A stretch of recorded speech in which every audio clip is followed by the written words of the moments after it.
Good morning, Master Proxy. Good morning. Belle just let me know you wanted to talk to us and Vivian about something? Yes, it's an urgent request from the mayor, one that directly affects New Eridu's safety. However, before we get into the details, as a former member of Mockingbird, I'm concerned about Miss Vivian. Hugo made many mistakes and betrayed the principles of Mockingbird, but I'm certain he didn't intend to put Miss Vivian or you in danger. I don't know Miss Vivian very well, and I was the one who took her companion's life. I might not be the right person to comfort her, but I hope she doesn't regret the choices she made or lose faith in the path she chose.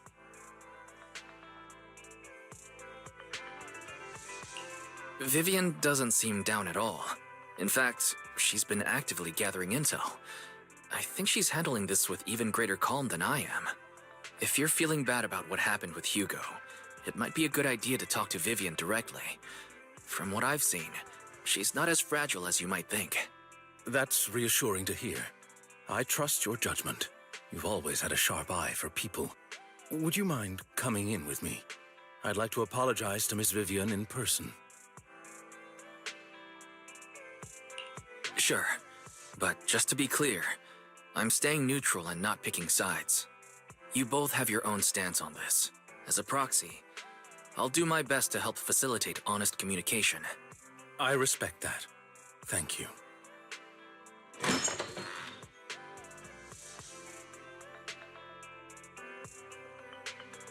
Miss Vivian, I'm very sorry about Hugo. You don't have to explain anything. I'm also part of Mockingbird. Mockingbird stands on more than just gain, so it won't fall when fortunes shift. Hugo had his fixations and ambitions. I also have things I must see through. I'm determined to get to the bottom of the Exaltists and the sacrifices. Miss Vivian, as a former member of Mockingbird, you have my deepest respect. You have my word, whatever comes next. I would never harm you or Master Proxy. As for Hugo, please accept my condolences. Condolences? That's not necessary. Mockingbird has plenty of tricks up its sleeves. This isn't the kind of act that ends so easily. Wouldn't you agree? You're right. I'm glad you guys are on the same page, but why do I feel like I'm being left in the dark? Master Proxy, I believe we all share the same goal. Uncover the truth of the Exaltists and the sacrifices. The mayor has tasked me with inviting you to take on this mission, and hopes we can work together moving forward. If the mayor wants to work with us, I trust he will demonstrate his sincerity in kind.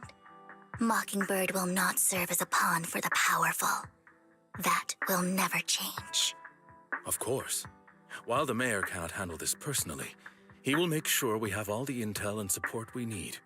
Miss Vivian, I know you have your own intelligence network, but for some high-profile shady dealings, perhaps the mayor can provide you a different perspective. Please, take your time to discuss. If you're open to collaborating, I'll set up a call with the mayor so he can speak with you both directly. Belle, Vivian, and I need to think this through carefully with everything at stake. It's not a decision we can make lightly. Of course, I completely understand. When you've made up your minds, you can find me at the Ballet Twins.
I'll connect the call to the mayor now. My dear friends, I'm glad you're willing to keep working with me. I'm truly sorry about what happened to Mr. Hugo Vlad. I didn't anticipate things would turn out this way. As mayor, I can't fully condone Mockingbird's actions, but personally, I had a lot of respect for Mr. Hugo Vlad. I looked further into Bringer's map. The sacrifices were created by an exaltist named Landon, who was active in Janus Quarter. Mr. Landon passed away in an accident a few years ago. Before he died, he was researching sacrifices and was said to have created a batch of serum that could turn living people into sacrifices. The problem was, the serum wasn't stable, and after his death, the recipe was lost. No one knows what happened to the exaltist in Janus Quarter back then. But it's clear that after the leader died, there haven't been major exaltist activities in the area. Bringer's map marks the locations where the exaltists' most successful attempts at creating sacrifices were.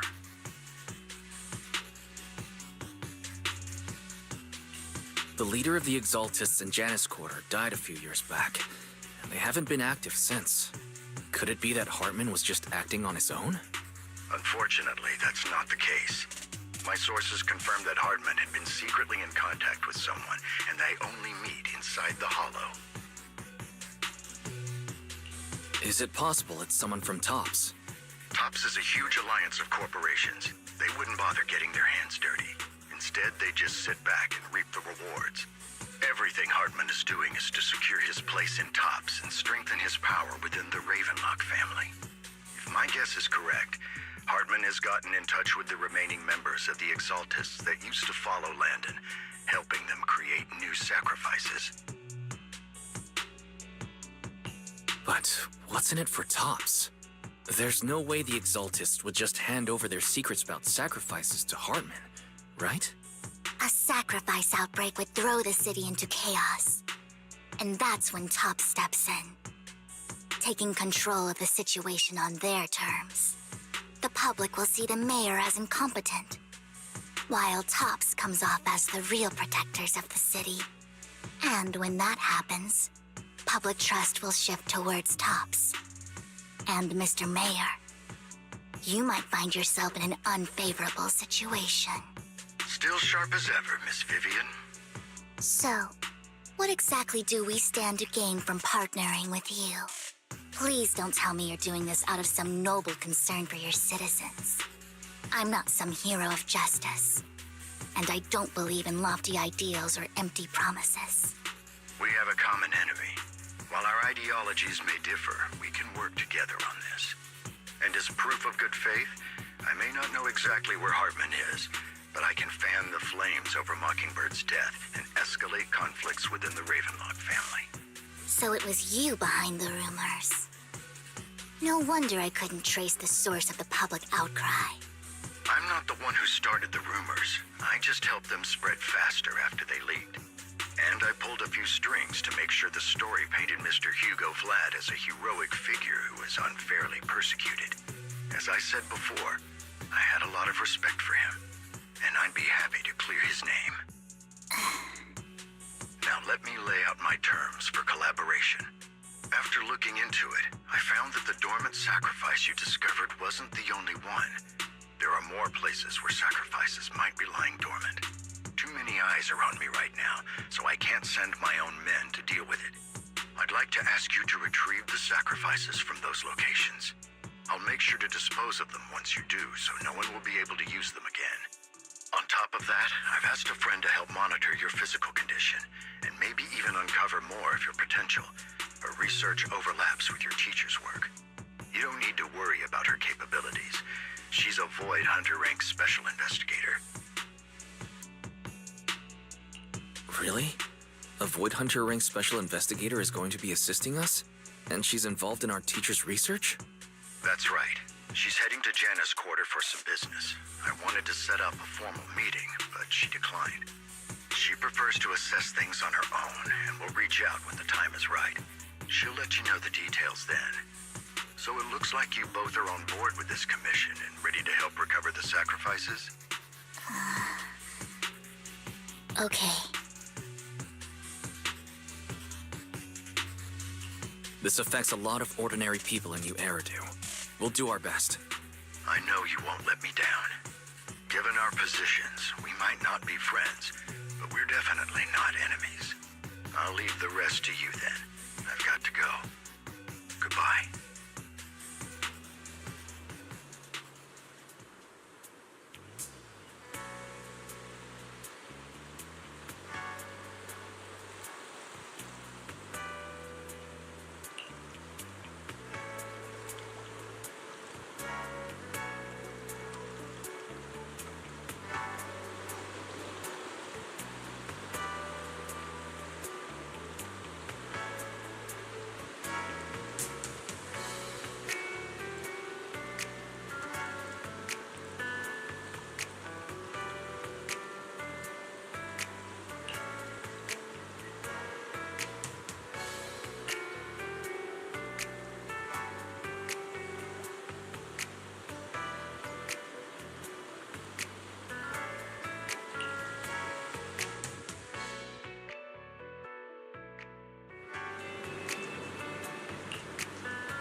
Only the brave will win. Don't stand at your rat ass. I shall... A mission? How can I help? You have my Good day.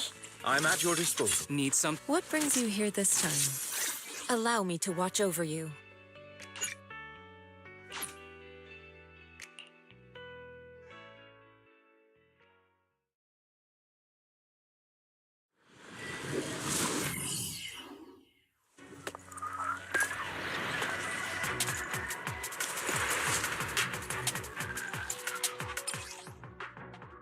Lord Phaethon, thank you for trusting Mockingbird and me.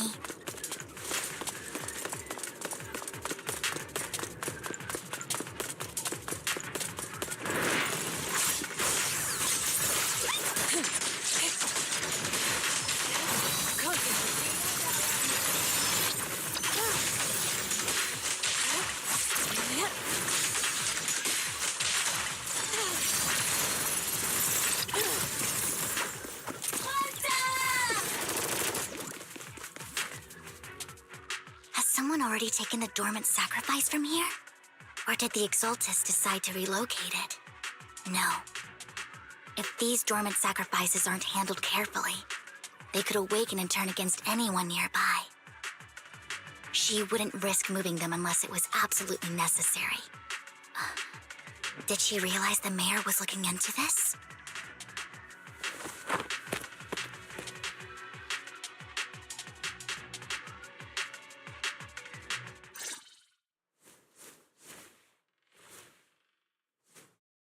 Did Hartman just make up this intel to get a shot working with us at Tops?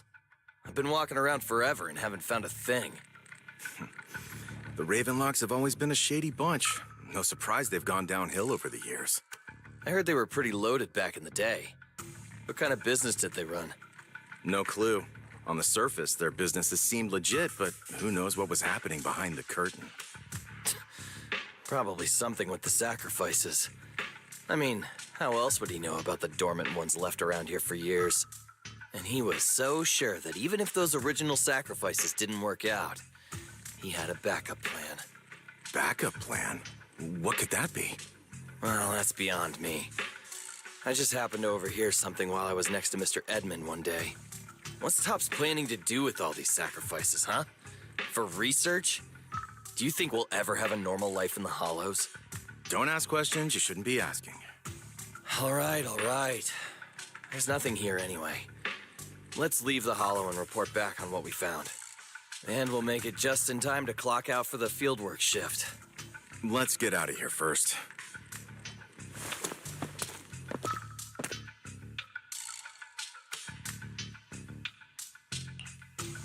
Hartman, that fool. He'll do anything to get into Tops, even if it means playing with fire. She's an Exaltist. Human lives have never mattered to her. The more people get dragged in, the greater the danger. Vivian, you seem a bit frazzled. Who's this she you keep bringing up? I apologize for losing my composure. Please don't mind me. The she I'm referring to is with the Exaltists. Someone I have a history with. That's why the moment I heard about the sacrifices, I felt compelled to uncover the truth. I never meant to hide anything from you. It's just that, for me, the Exaltists bring back painful memories. And I'm not ready to face them yet. So, Lord Vathan, please give me a little more time. Once I've gathered my thoughts, I promise I'll tell you everything. Sure, I'll stop asking. What's more important than an unspoken past is the person standing in front of me now. As for everything else, we can talk about it whenever you're ready to share. Lord Vathan, if we weren't in such a hurry, I'd spend 3 whole hours singing your praises. I'll make note of this and make sure to get it done before bedtime. First things first, let's track down those dormant sacrifices. The Exaltists have probably realized someone's after them by now. I wish we knew what Hartman's backup plan is. I just can't shake the feeling that something bad is about to happen.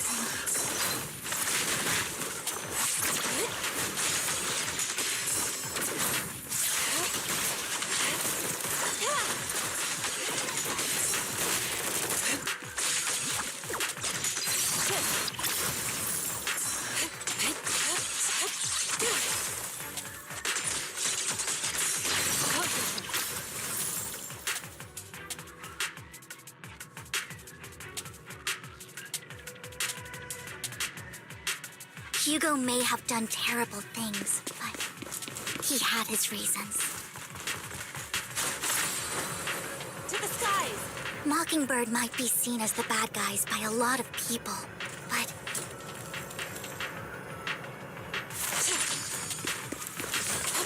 ironically, joining Mockingbird is what put me on the right path.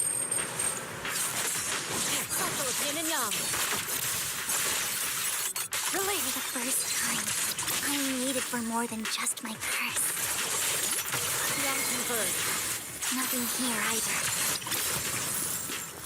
Are we too late?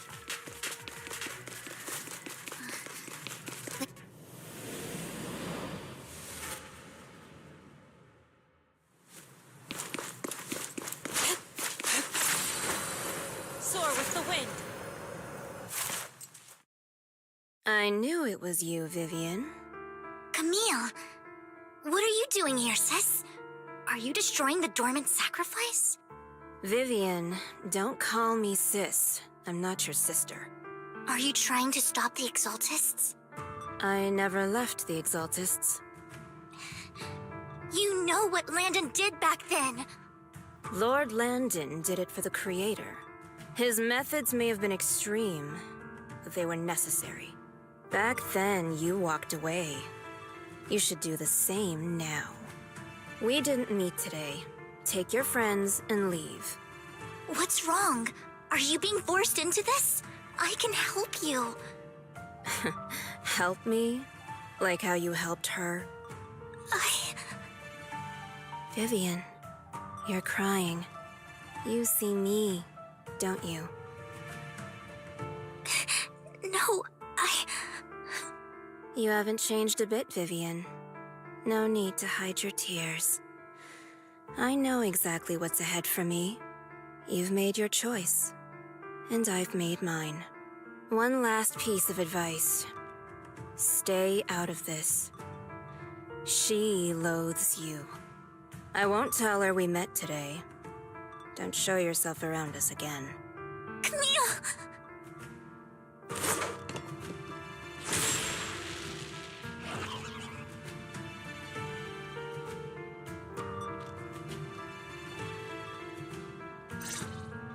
Lord Vathan, watch out! Out of the way. I'll tell you what that was about later.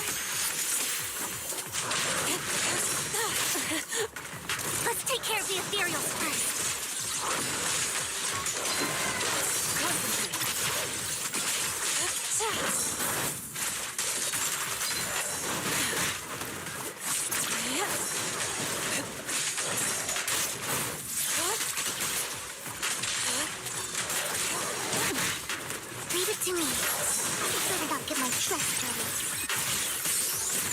watch over you.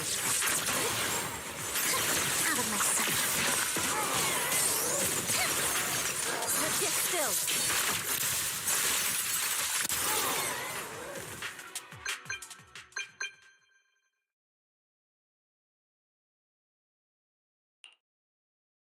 You've been gone forever. Did you run into any trouble? We searched the coordinates the mayor provided. Most of them were already empty.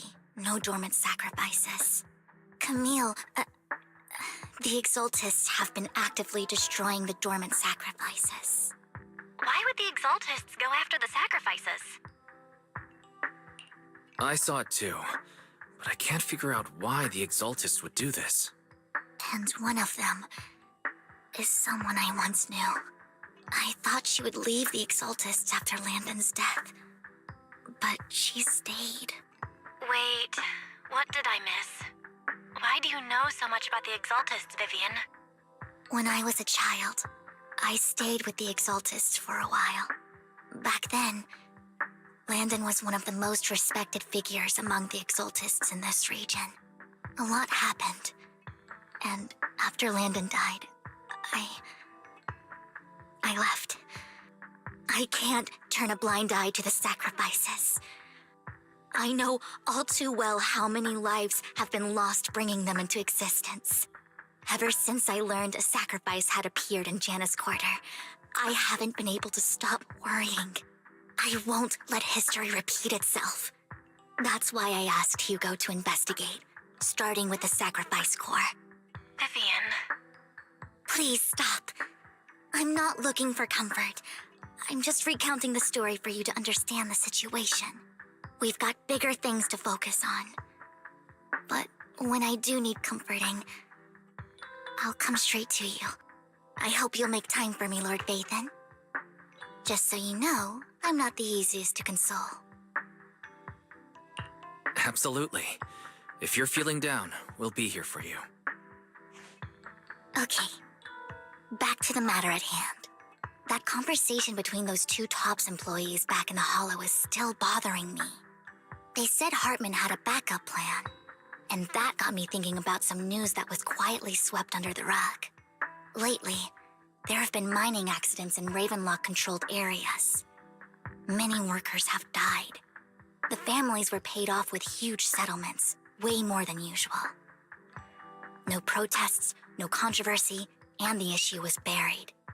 But considering the Ravenlock's financial position, why would they be so generous with payouts? That sounds sketchy. Do you think those accidents were faked? Precisely. I don't think those workers died in mining accidents. I'm planning to reach out to some old friends, see if they've heard anything about this. Do you have time, Lord Vathan? My contacts are just near 6th Street. Care to join me? Sure. Let's go together.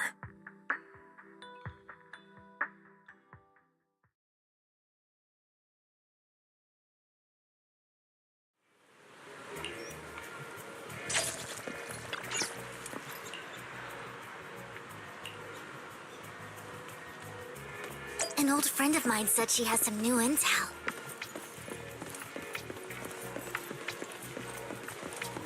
She's like a mentor to me. I learned a lot about data scraping on Internet thanks to her.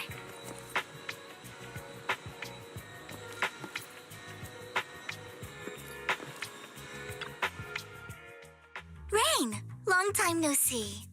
Yeah, it's been a while. Rain?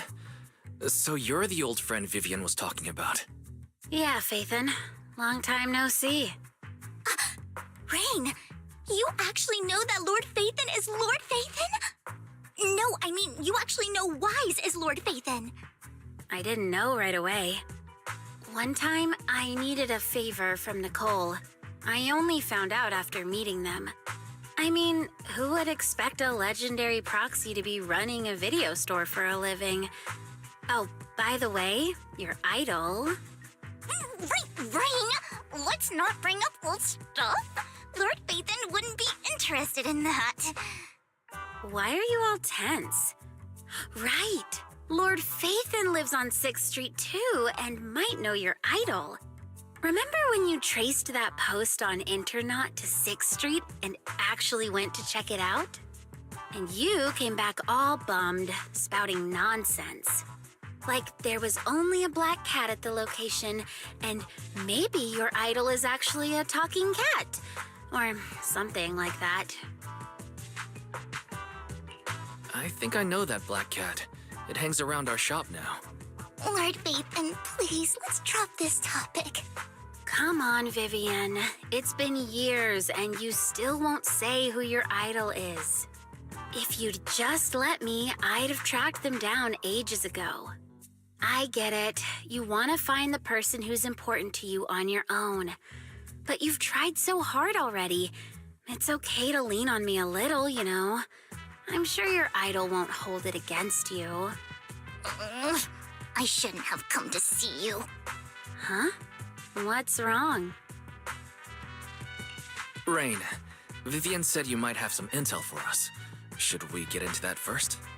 All right, let's get down to business. Here's something I'm pretty sure about. The Ravenlock family's claim that those missing workers died in an accident? Don't buy it. The last signal from those workers was near the Hollow. Then communication went dark. I think they were taken into the Hollow. And yesterday, I picked up that the Ravenlock family secretly hired some people to search the Hollow's perimeter. I caught a weird distress signal from someone and managed to track down the source. When I tried to reach out, the signal cut out completely. The last trace of the signal was near Lumina Square. Finding someone in real life isn't really my thing, so that's where you come in. Okay, we'll take a look around. You just said this is something you're sure of. Do you have anything you're not so sure of? I dug up some info online, and one thing stood out. A few days ago, there were some creepy sounds coming from an abandoned warehouse by the port. The place was locked up, so no one could see what was happening inside. Not sure if it's related to your search. If you don't find anything useful around here, it might be worth checking out. Well, that's all I have for you. Thank you, Rain. Don't get all emotional on me now. I'm just helping out a friend. This one's on the house. Consider it payback for the favor you did me last time. But if you still want to find your idol, hit me up. I've been curious for what... All right, don't worry about it. I'll manage it myself. Stop being so nosy, Rain. Nosy? Nah, just professionally curious.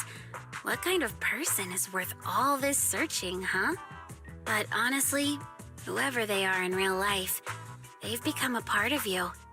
You've come a long way in this search, Vivian. I much prefer the person you are now. So if you find this person, don't chicken out. Go meet them. People will appreciate you for who you are. Rain. I might not care about the real world or what it'll be like, but I hope everyone I know can live a good life. I'm counting on you to save the world, guys. All right, I have other business to take care of, so I'll leave the rest to you.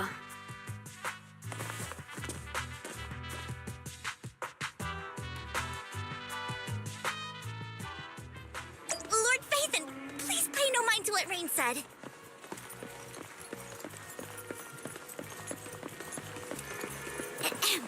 That big guy's up ahead. Let's hurry.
Don't take me back, please.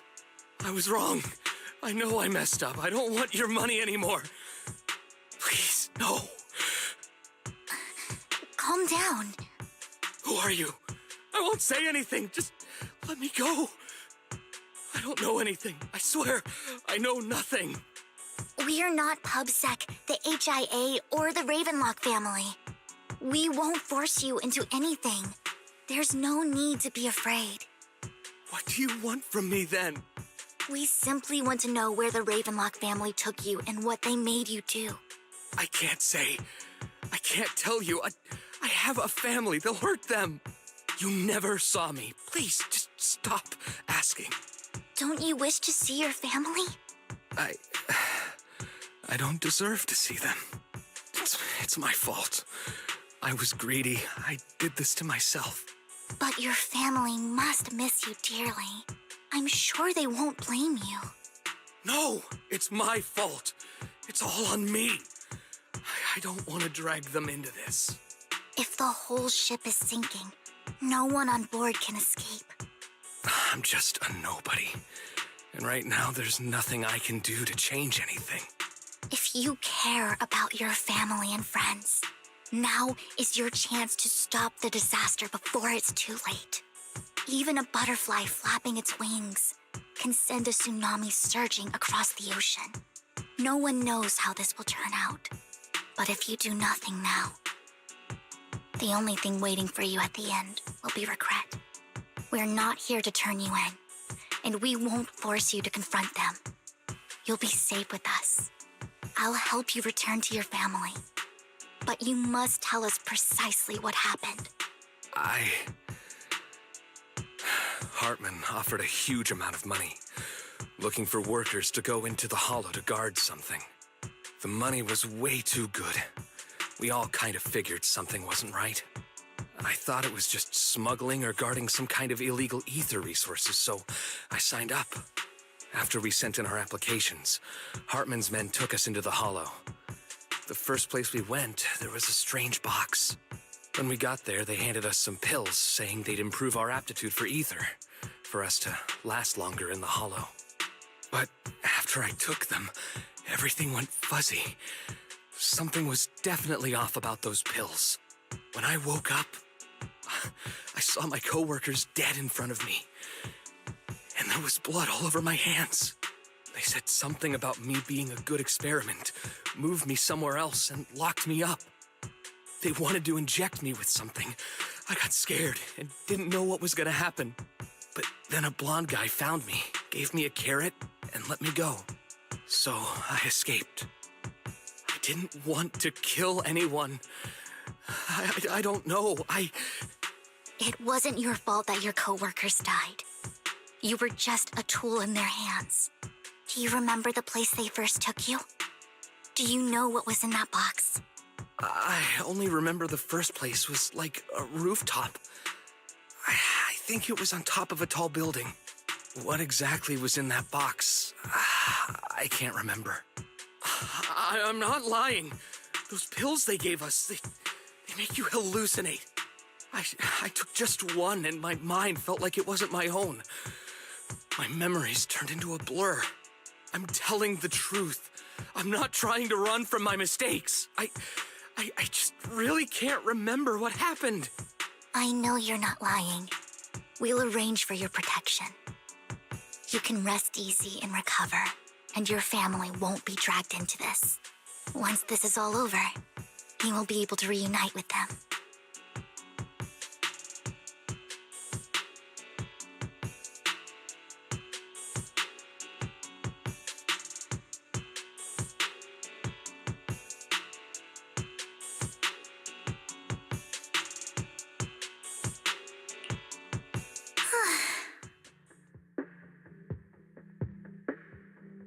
Sometimes I wonder if you've had some kind of special training, Vivian. No matter who you're up against, you seem to analyze the pros and cons and make a judgment in no time. Actually, I wasn't always like this. I used to run away when things got tough. There was even a point where I just wanted to disappear. As if my very existence was the source of suffering. I wondered, Perhaps leaving it all behind could put an end to the pain. It's hard to picture that. My first impression of you was pretty... assertive. Well, I was on a mission at the auction when we first met. And just as Rain said, I've come a long way from who I used to be. Speaking of Rain, it's quite a coincidence that you two know each other and are actually close. You even know one Denny Boo. That surprised me. We might have crossed paths without even realizing it.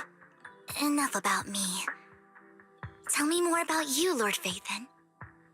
Where have you been, and what have you experienced? Looking back, it feels like I've been through a lot lately. Belle and I even lost our Phaethon account. It's a long story, starting with how the Cunning Hares took something from the Red Fang gang.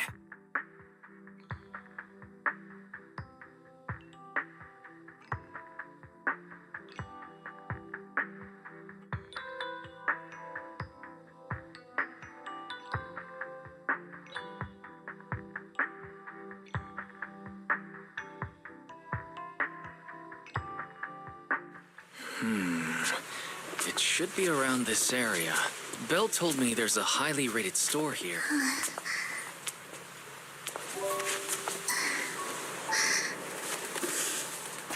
Lord Phaethon! What's wrong? I've seen that black cat on 6th Street. That harmonica in the outer ring you mentioned.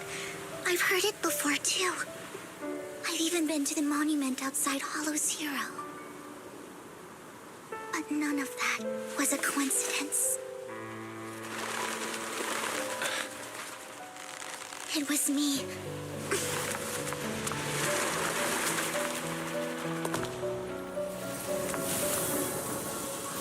Following you, and now I've finally made it to your side. Ever since I was little, I had been seen as the bringer of bad fortune. I had traveled to many places and witnessed far too much misfortune. Every tear I shed brought disaster. I've heard too many curses to count. I loathed my tears as much as I despised my own existence. Wherever I stayed, tragedy followed. I had roamed too many places, and each time, it ended the same way. I didn't know where I could go anymore. One night, I stumbled upon a post discussing me. Whether they knew me or not, everyone seemed convinced that I was the source of the curse. Some mocked me with cruel intent. Some wished I would vanish, and others speculated maliciously. It really seemed that my very existence was a disaster. In that moment, as darkness enveloped the city, I saw lights flickering to life all around New Eridu. So many lights, and not knowing where to go, I thought, if only I could disappear into those lights. I made up my mind, and right then, my phone rang. I decided to take one last look. I wanted to know who left me my final message from this world. It was you, Lord Phaethon. Huh? Me? Yes. And I checked with the other Lord Phaethon. You were the one using the account at that time, but I know you probably don't remember it. After all, it was just an ordinary day, with an ordinary post and meaningless comments online. But for me, it was the night I finally realized where I could go. I wanted to walk the paths you had walked, see the sights you had seen. And then, one day, share it all with you, face to face. So, I have to ask, what exactly did I say in that reply? Well, you'll have to figure it out for yourself. I'm not telling you. You're putting my memory to the test. So, Lord Vathan, thank you. Not only for that comment you made that day, which was a silver lining for me, but also for giving me the courage to become who I am today. The Vivian standing right in front of you now. Lord Vathan, I truly like who I've become.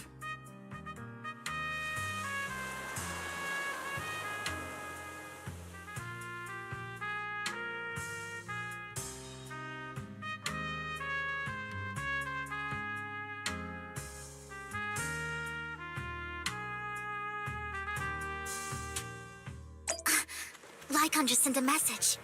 There's an update. Let's head back to the video store and go over the details together.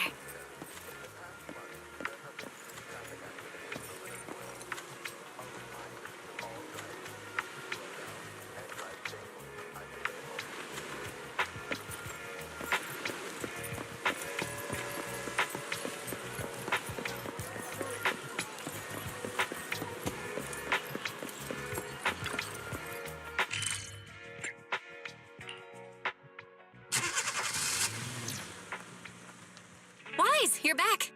Looks like Lycon's tied up with something. He said I should just chill until you're back, and then we can talk online. I'll call him now. Master Proxy, Miss Vivian. The gentleman Rena brought back has stabilized and calmed down now. Based on his account, we've identified where Hartman is hiding the core. He also mentioned that Hartman plans to trade the core with a group of people. We suspect that this group consists of members from the Exaltists. I knew it. Now that we have the location, it would be splendid if we could seize the sacrifice core before they do. Precisely.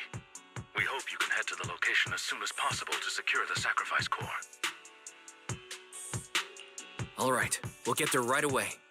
I have other matters to attend to, so I'll leave the retrieval of the sacrifice core in your capable hands. The mayor's friend that he mentioned before will also be assisting you this time. The target coordinates have been shared with her, and she'll meet you there. Please ensure your safety, and I wish you all the best.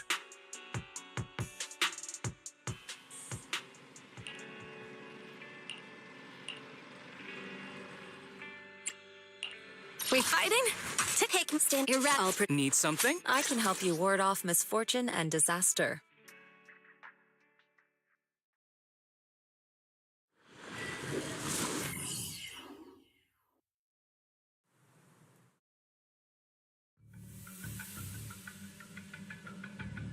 Where's the sacrifice core? Camille, you really think I'd stroll around with something this important? Plus, even though the Ravenlocks and the Exaltists have been working together for ages, I've hardly even met Lady Dina. I'm the one offering the sacrifice core here. I'm curious what Lady Dina's got lined up for me in return? I'm just here to verify that the core you mentioned is real. Once that's sorted, Lady Dina will give you a proper response. Our partnership isn't just talk. We need to be sure you have what we need before moving forward. Sure thing. I'll take you to where I keep the core. Once you verify it's legit, have Lady Dina come over. We'll lay everything on the table face to face. All right, lead the way. It seems Hartman is trying to bargain for more. What a greedy and insatiable man. It's just that, why would they only send Camille for something as important as the sacrifice core? And I can't shake the feeling that Camille doesn't want Hartman and Dina to meet. Why is that? So this Dina they were talking about, is she the leader of the Exaltists? Kind of.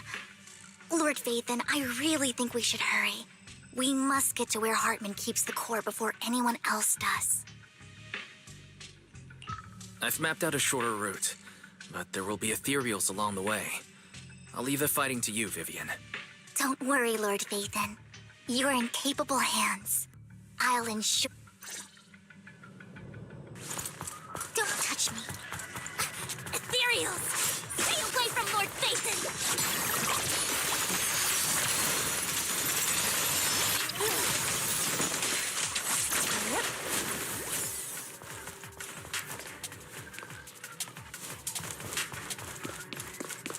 Looks like Hartman's trying to negotiate for more leverage. Soar with the wind. Let's get out of here before we're spotted.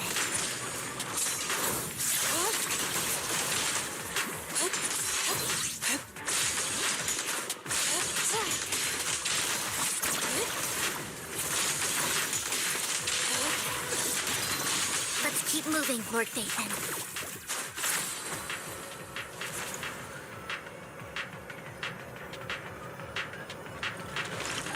Leave the enemies to me, Lord Phaethon. Cycle of yin and yang. As decreed.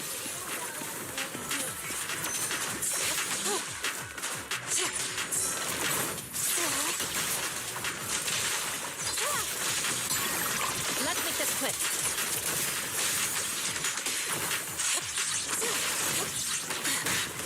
Leave it to me.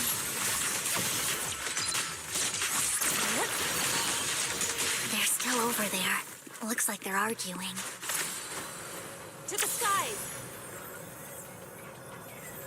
This is our chance. Let's hurry. No matter who has the sacrifice core, Hartman or the Exaltists, it would be really dangerous.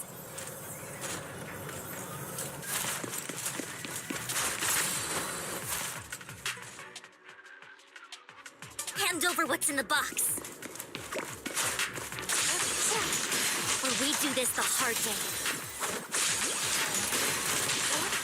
You sure talk big, little girl. Let's see if you can get past me first.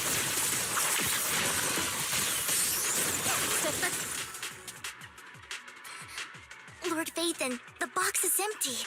So Hartman never kept the core here to begin with? How did you even find your way here? Where's the core in the box? What did you do with it? You call this keeping the sacrifice core safe?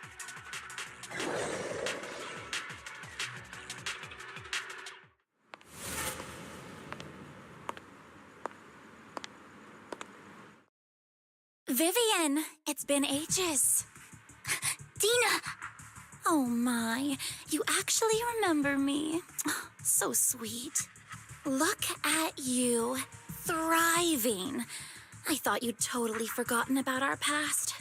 So, tell me, do you ever dream about the people you've killed? Are they crying in your head all night? Back then, I had no idea. You had no idea? While you were soaking up all that love from your daddy and everyone else, you had no idea what was going on? I wasn't... Lady Dina, Miss Vivian didn't actually... Camille, when did I say you could meet up with Hartman today? I just wanted to make sure the sacrifice core is legit. I was worried Hartman might try to pull a fast one on us. Really? So loyal. I thought you'd be more like the old days. Just a few words from Vivian, and you'd be plotting my demise. Just like what you did with Father. I won't, Lady Dina. Don't even think about betraying me, Camille. You owe me for what went down back then. However, I do understand your worries. This core, it's fake. No way! I got this straight from Hugo. It can't be fake. How can you just claim it's fake without any proof? Ugh, seriously?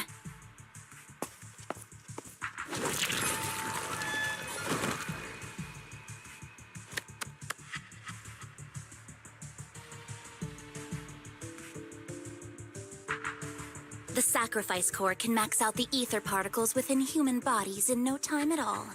But look at your little subordinate. How uncouth. He's making noises like some animal. Can you shut him up? So annoying. The masterpiece Father made for the Creator isn't this worthless piece of junk you're holding. So, the real core. Vivian, where do you think the sacrifice core is really at? I don't know. If I knew where the real core was, I'd destroy it without a second thought. Dina, you understand what the sacrifices are. I And you know those who were blessed should not have to endure such horrors. Oh, they shouldn't have suffered those horrors. Weren't you the one who decided if they'd be blessed or not? If it weren't for your tears, how would they have encountered such misfortune? How self-righteous, Vivian. Their fates were in your hands. It was you who brought disaster on them. Landon just needed an excuse. He needed someone to blame. Whether I shed tears or not, he'd treat living beings as mere subjects for his sacrifice experiments. Dina, you know all of this. Landon even went so far as to sacrifice you. Shut up, shut up, shut up! Father did it for his great cause. Vivian, why do you always mess everything up for me? Everything! You did it before, and now again! You just had to ruin my plan. I was so close to fulfilling Father's last wish. If you don't give me the sacrifice core, be prepared to become food for the ethereals. I told you I don't have the sacrifice core. Otherwise, I would have destroyed it already. Lord Phaethon, find the right moment to retreat. She can be quite unpredictable when her temper flares. Oh, really? You don't have it? Then I suppose there isn't a reason to keep you alive.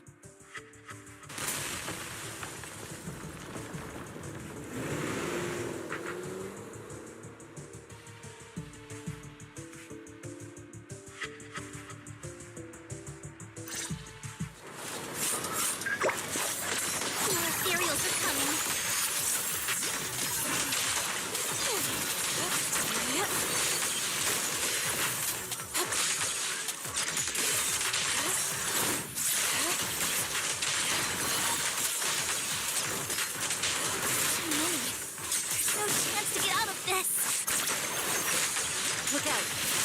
Let's get still. Scatter. Evil. Shall be purged.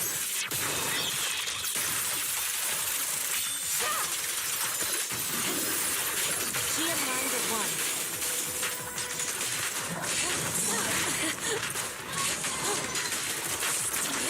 Stay away from Lord Phaethon! There are so many.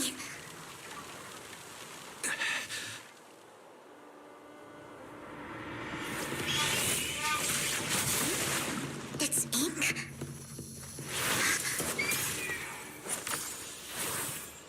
Shun Palace. Good fortune, closed gate, safety. What? An evil miasma gathers here. Another place of conflict. If you wish to avoid disaster, then head southeast.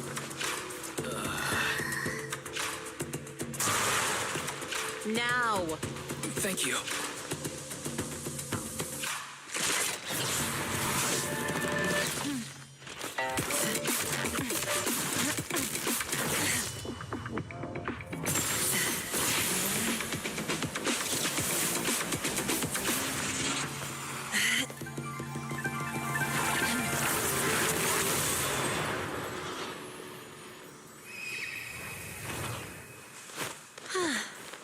Finally, peace and quiet. You must be wise, right? Mayflower mentioned a special partner might need my help. May I ask, who are you? I'm the 13th generation master of Yunque Summit.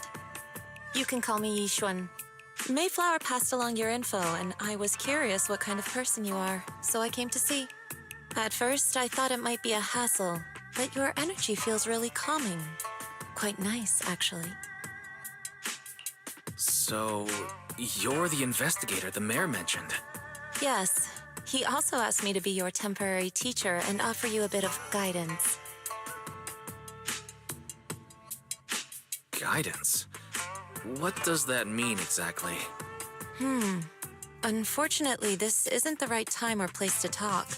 I have some investigation work to catch up on, and it seems you've got quite a lot on your hands, so let's part ways for now. I'll find a good time to visit you soon.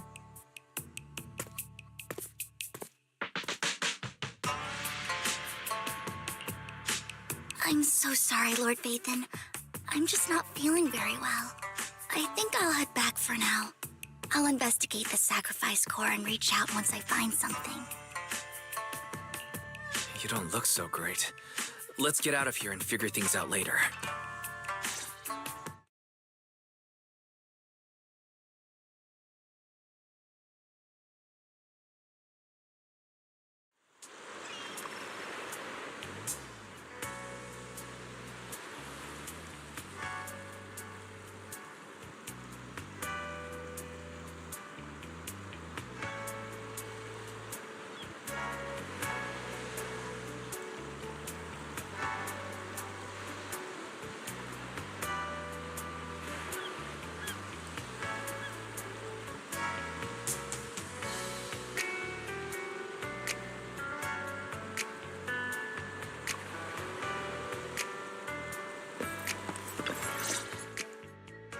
Lord Vathan, are you going to rest now?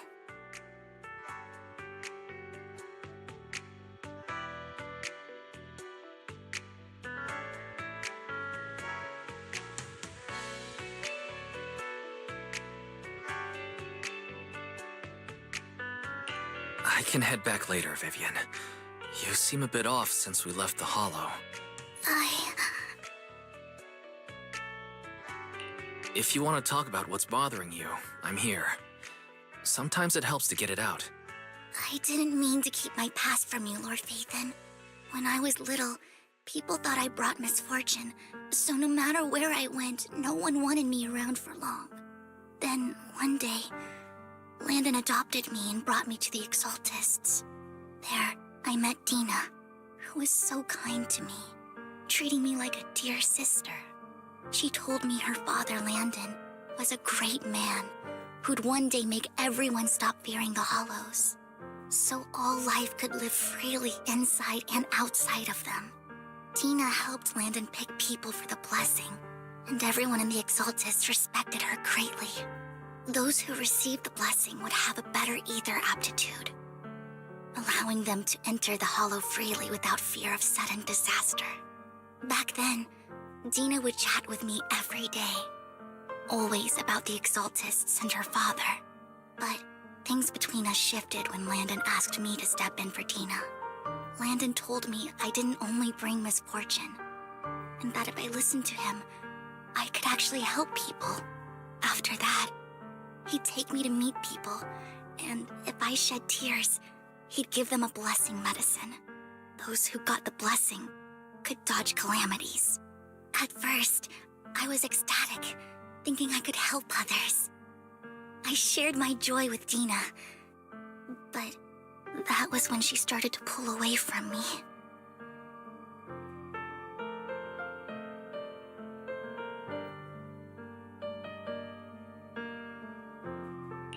Was that blessing medicine the same sacrifice serum Bringer had?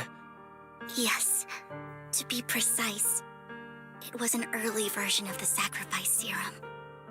Landon's medicine wasn't stable. The medicine Landon developed could boost abilities quickly, but also sped up the development of ether corruption. In the end, most people turned into ethereals, and a few became sacrifices, losing all human consciousness.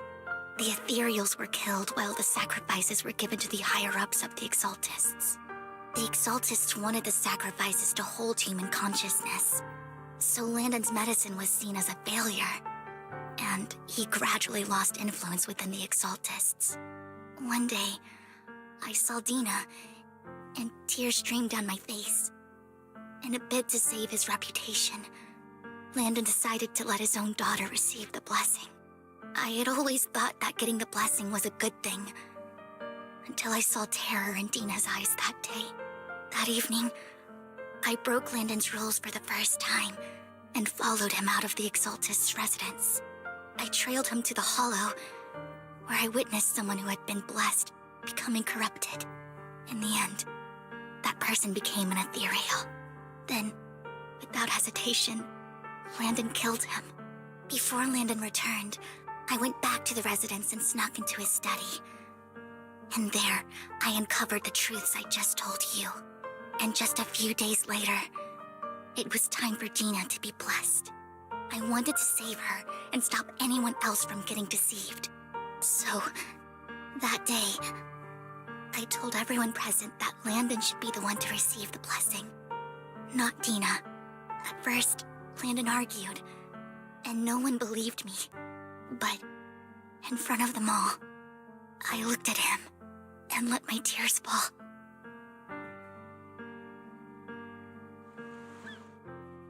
Lord Landon, please accept the blessing. Vivian, you... Why won't you accept the blessing? Were you lying to us? Ungrateful fools! You have no use anymore! Liar! Run!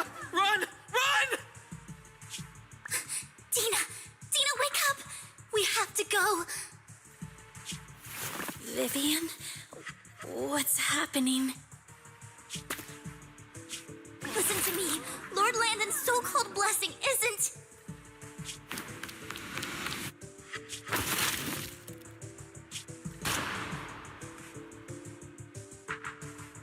Father!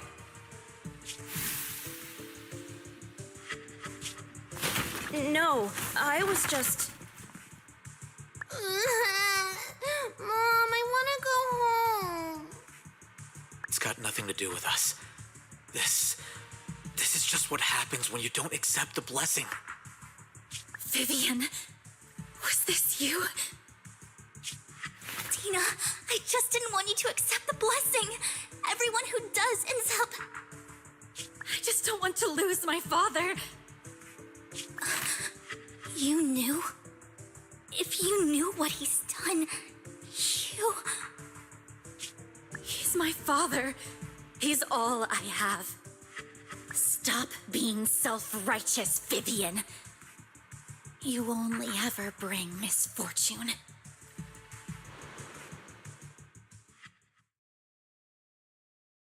I thought once Landon was gone, Dina would leave the Exaltists. I never expected her to continue his research, or that Camille would stay. Camille lost her entire family in a hollow disaster, so she's always supported the Exaltists. She's not a bad person. She's just someone searching for hope. She joined the Exaltists very early on, and even watched Dina grow up. That day, she was just so desperate to save Dina that she... All these years, she's been following Dina, taking care of everything out of guilt, I think. But I didn't just fail to save Dina.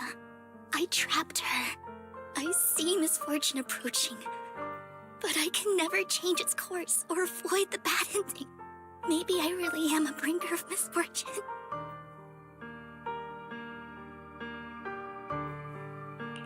No, you're not the one causing trouble. Whatever went down with the Exaltist, it was Landon who was pulling the strings. As for Dina and Camille, they knew the truth and they made their choice. The hollows and the disasters they caused took more than just their loved ones.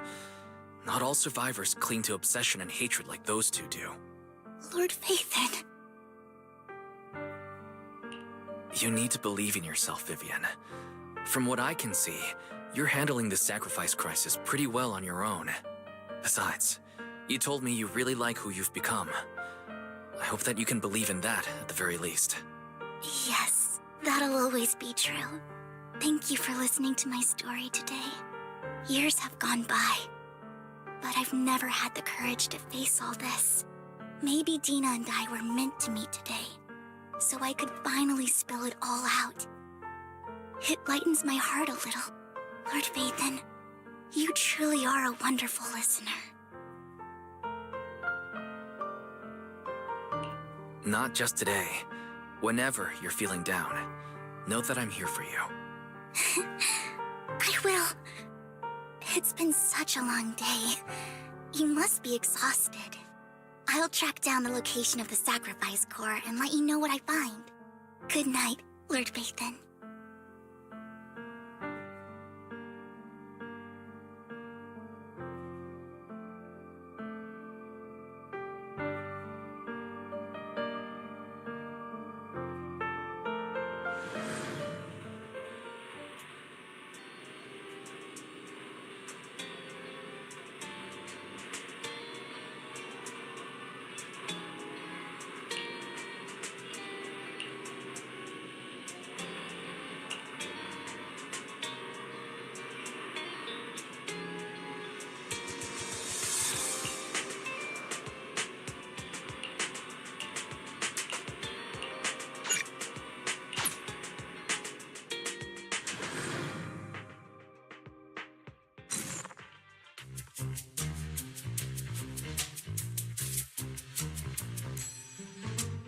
Shawl, I didn't expect you to be working here. Perfect. I was just covering someone's shift. The screening here is super strict, and I was afraid the supervisor would realize I was new and subbing for someone, so I hid in the control room during the supervisor's inspection. So I happened to bump into this guy, a blonde man wearing a hat, and I think he was checking some footage. Then he logged that footage into the tape he brought. Later, I found that part of the footage had been wiped. Blonde, wearing a hat. Could it be Hugo? Do you know him? I think it's him. If it were Hugo... I think I know where he would hide the tape. Thank you, Shaw. You were a big help. Great! You also helped me a lot when I started working. I used to make mistakes all the time. If it weren't for you cleaning up my messes, I would have been fired ages ago. So I'm happy I could help you too. All right, go ahead and do what you need to do. We'll catch up another time.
If I'm not mistaken, you and Vivian share the same goal.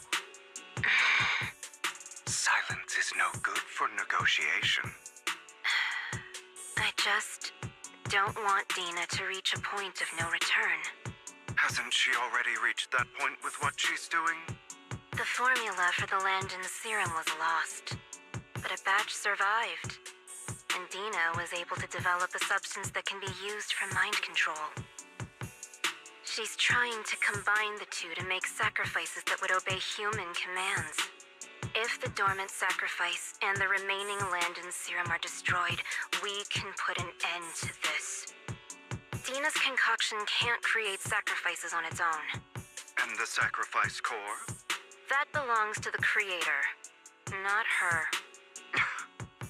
Although I find Landon's methods despicable, I can't deny that the Exaltists and the creator are leading us in the right direction. I just don't want Dina to spend her life trapped by her father's mistakes. I mean, no offense, but I find your protectiveness rather weird. I will confirm the location of the dormant sacrifice and find the chance to relay the information to you. I do not want any of my people to be going into danger. As for the sacrifice core, I can only guarantee that it will not fall into her hands. As for how things will ultimately play out, the creator will guide me.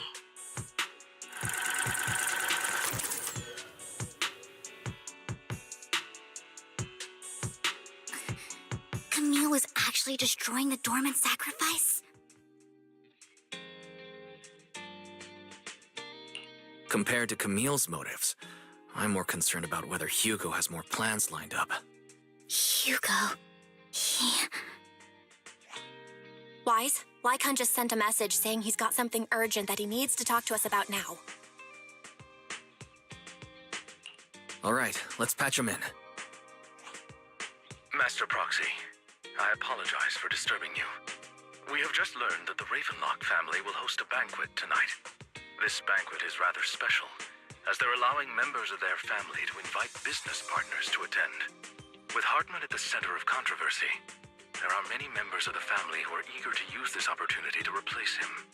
The mayor has been spreading rumors of a young tycoon who inherited a sizable fortune and is looking to partner with a person from an old and influential family. This information has lured a young man named Burton from the Ravenlock family.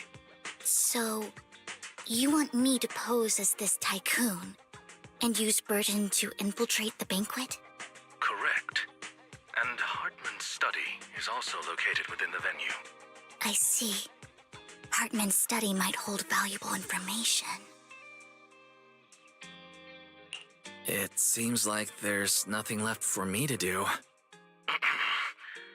You can attend as her +1. +1? Lord Phaethon, please go with me! Master Proxy, it seems Miss Vivian requires your presence, so... Yes, just your presence will help me immensely! Sure. If we go together, we'll be able to keep an eye out for each other. I'll accompany Vivian. I'll send you the time and place for the meeting with Burton. If you encounter any danger, please evacuate immediately or contact me for backup. I hope everything goes well for you tonight.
Miss Banshee, I believe I've shown you my sincerity. Now how about you? Sincerity? My presence here is a show of sincerity. If we're to work together, Miss Banshee, you should drop your pretentious act. I am well aware of the ways of the Ravenlock family. If I were to come empty-handed, I probably wouldn't even be able to make it out the front door tonight. Since I agreed to come with you, and even brought along my most precious companion, does that not show my deepest sincerity? No need for such an off-color joke. Our door is always open for those coming or going. We both know what's what, so let's cut the small talk. I know far more about how the Ravenlock family made their fortune than most here. I am also well aware of why Hartman, despite such a massive scandal, still remains in power. Oh? Do tell.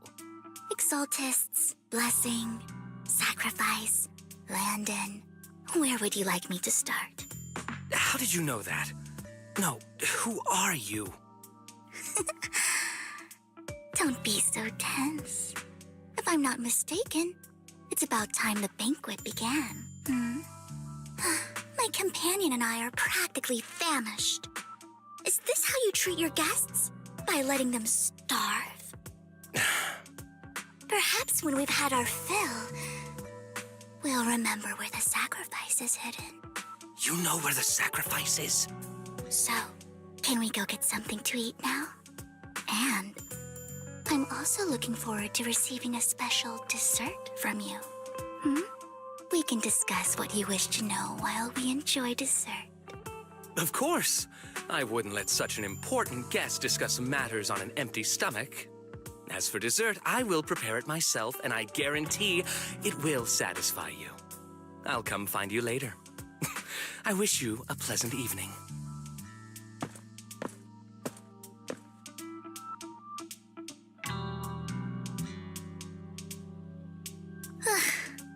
These kinds of people are exhausting to deal with. I really don't know how Hugo used to put up with it.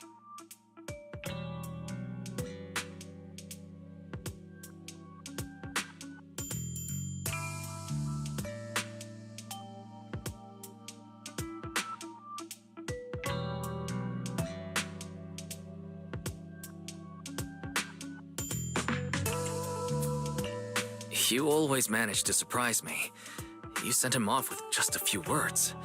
If I were him, I'd think you were a powerful noble lady. It's just some techniques Hugo taught me. Like that dessert I mentioned. It means I want them to offer more if they want to come to an accord. Fortunately, that old fox Hartman is terrified of losing power.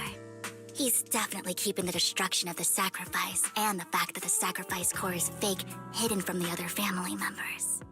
Otherwise, Burden wouldn't have been so willing to raise his offer. Lord Phaethon, let's find Hartman's study when the banquet is at its busiest.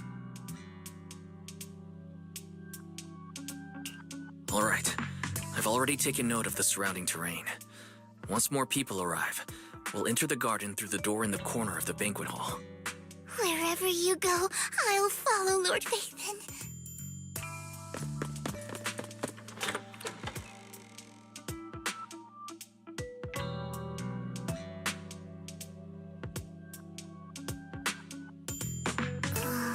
Isn't this going a bit too well?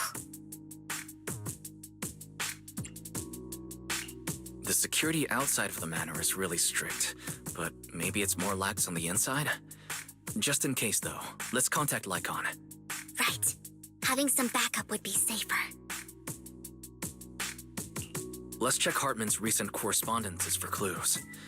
I still have concerns about the sacrifice core. Right. Though the core he gave Dina was fake, Hartman might have left a trick up his sleeve and hid the real one.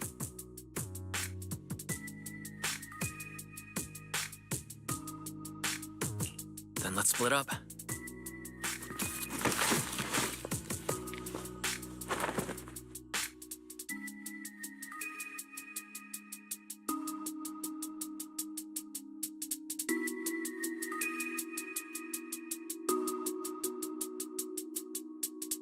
Esteemed guests, is the catering at the Ravenlock family banquet not to your satisfaction? So much so that these two distinguished guests felt the need to come to my humble office to scavenge for food. Don't want to come out? Well, after all, you don't have long left. Burton, that greedy idiot, fell for the mayor's trap. But I never expected that he would bring you into my territory. I suppose I should thank him. Otherwise, I would have had to go to great lengths to eliminate you. Vivian, Phaethon, give Hugo my regards. Tell him I shall be taking the wealth and power of the Ravenlock family for myself.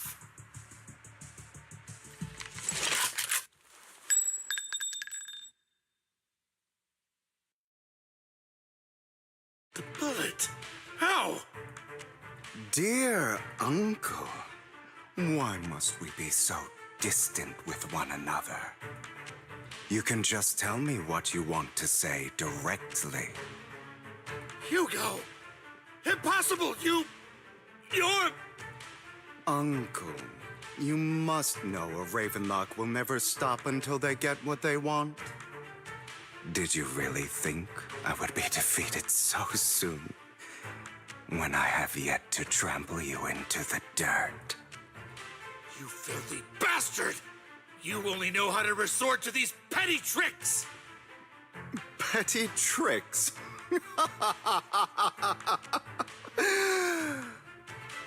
Perhaps you'd like to know what I managed to accomplish using this faked death of mine. My dear Uncle.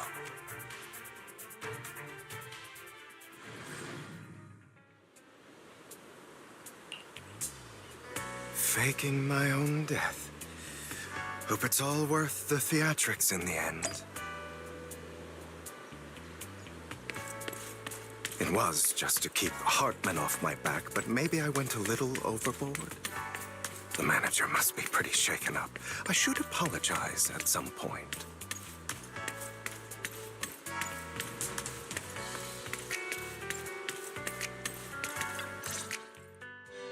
You're taking longer to rest than I expected. Lycon, you think too highly of my physical capabilities. Well, thank you for your cooperation. I must say, if nothing else, at least your acting skills have improved. Why do you look so angry? You should be happy. We pulled that off together with flawless teamwork and managed to fool everyone. Drop your foolish facade. I'm glad you still remember the code we set all those years ago. And thank you for ensuring your sleight of hand didn't deteriorate. Oh, right. I should also thank the blood bag hidden in my clothes and our other props. Do you remember when we last used this trick? It was probably ages ago. Sometimes I really don't understand you. Have you never thought about what the consequences would be if I didn't understand your code? If I decided against helping you? Or if I just couldn't control my strength properly? You'd understand it. Of course, if things really did go awry, I had alternative plans. You wouldn't be so arrogant as to think I'd bet everything on you, would you?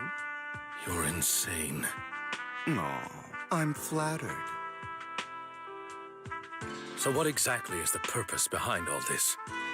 Surely after going to such great lengths to erase your own existence, you don't just plan to hide here and reminisce about the past with me.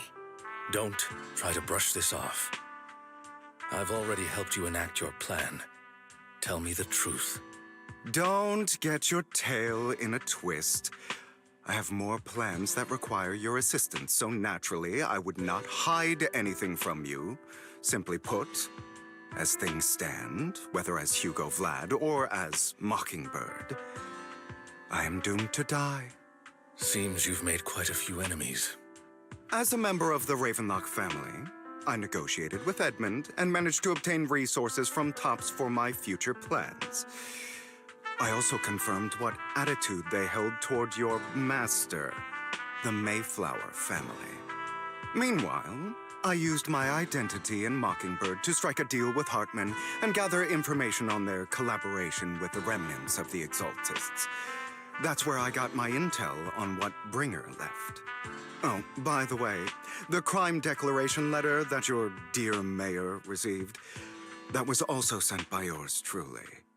He's probably figured that out by now, right? Though I'm not sure if he told you. The mayor learned about the sacrifice attacks through his own means, but lacked an opportunity to take action. That warning letter was precisely what he needed. You aren't hopeless yet. How delightful. In short, I'm more well-informed than your lot because I get around, dealing with all these different important figures. But of course, it comes at a cost. It's only fair. After all, you can't hide the smoke from a wildfire. Rather than trying to carefully tame it and risk setting yourself alight, it's better to let it burn free. When I helped you put on your little act, killing you in front of everyone, you left the sacrifice core to Hartman. That was intentional too, then? Oh, yes. And it worked like a charm, didn't it? Now no one cares for me anymore, and all eyes are on Hartman. A perfect situation for keeping the Ravenlock family in check while dealing a cutting blow to the Exaltists behind them. Another crucial point is Vivian and Phaethon. I must sever any ties they have with me or Mockingbird. Although I feel bad for Phaethon about what happened, but it had to be done. That's the only way they would be safe, allowing the plan to continue. I noticed that you never turned your blade toward Master Proxy. So, those words you said back then were also... I will bloody my hands. I will carry the weight of my sins. I will become the Abyss. Obviously, it was all an act. My acting has always been impeccable, as you know. Hugo, you're taking such a tremendous risk. Why? Would you believe me if I said it's for justice? But unfortunately, it's not. I want revenge on the Ravenlock family. And I will make sure that despicable excuse for a human being, Hartman, suffers a slow, torturous end. Of course. I also promised Vivian that I would help her investigate the whole thing with the Exaltists. That's all. You don't look too good. Is it your wounds? No. This is the first problem I plan to resolve. Lycon, do you have a place that is sufficiently discreet, quiet, and can take a lot of damage?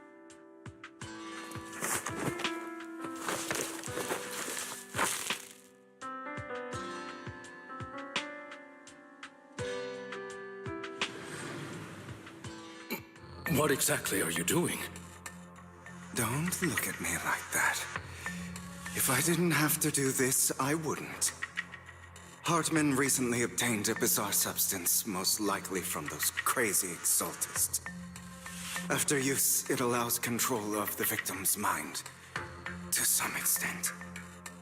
You were dosed with it? To be more precise, Lycon, I deliberately allowed Hartman to put this drug in my cup to facilitate our previous collaboration.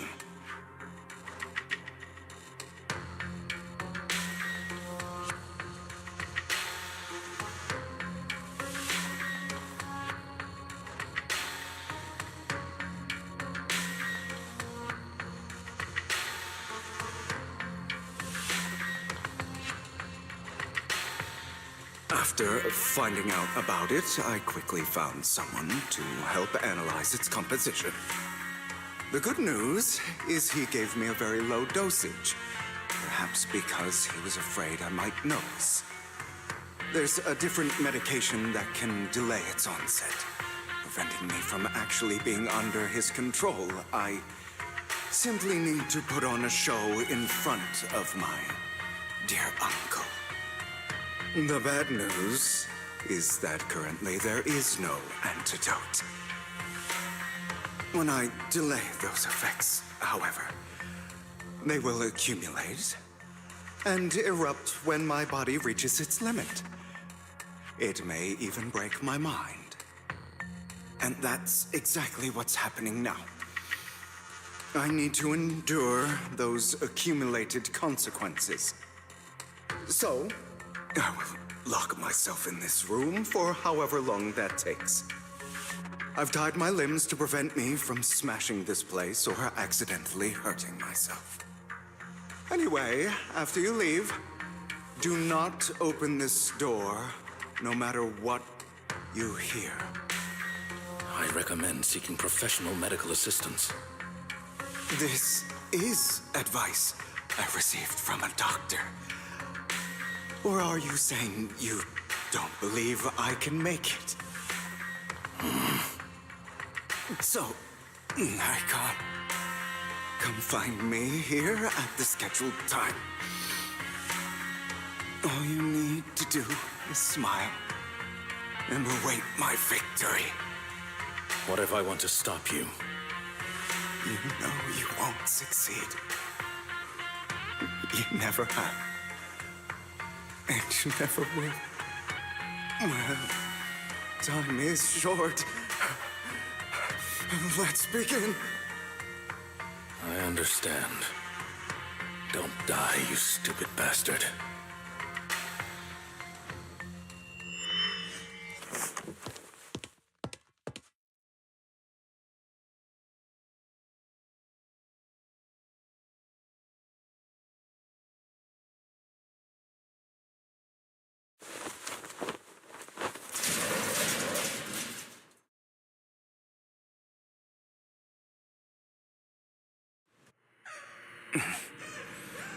Is this because the side effects haven't worn off yet? Lycon's late. I'm surprised. Or is something wrong with time itself? Looks like someone's over there. Might as well go ask.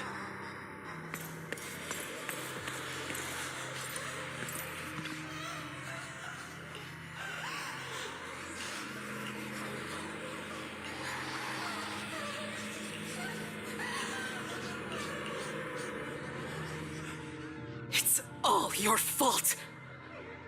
I wish I had never given birth to you!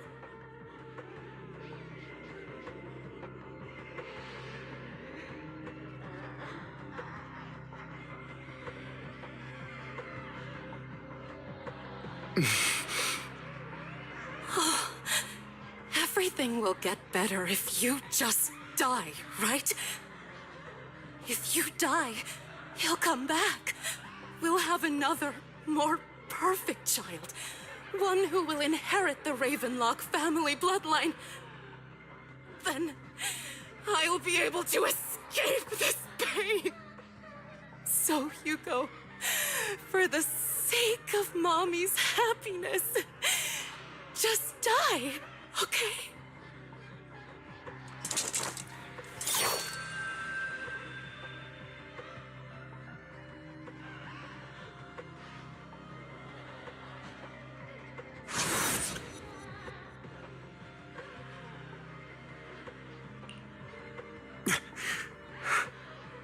So, I wasn't awake yet after all. That's because you don't want to wake up again. Who are you? I am you. Hidden deep within your heart. Your most true self. You want to kill her, don't you? Your so-called mother. Every time she beat you without reason, when she tried to gouge out your eyes, when she sold you into that hell, laughing all the while. wanted to be the one to end her life. Why not admit your hatred? As you are, you can hunt her down and make her pay for the living hell of a childhood she made you suffer. Yes, I hate her. I hate her because she was foolish and shallow, greedy and stupid. I hate her because she doesn't deserve to be a mother. She did everything she could to try and get into the Ravenlock family, believing she could live a life of luxury without having to do anything and never realizing she was a pawn, discarded from the very beginning. So she chose to blame me. Blame me for my heterochromia. Blame me for my very existence. But I won't kill her, because I know it won't change anything. She was incapable of loving me, just as she is incapable of loving herself. Have you been brainwashed by that dog? Keeping up the act of being some magnanimous and forgiving fool? Don't compare us. I've simply come to understand love or hate. I make my own choices, and they have nothing to do with anyone else.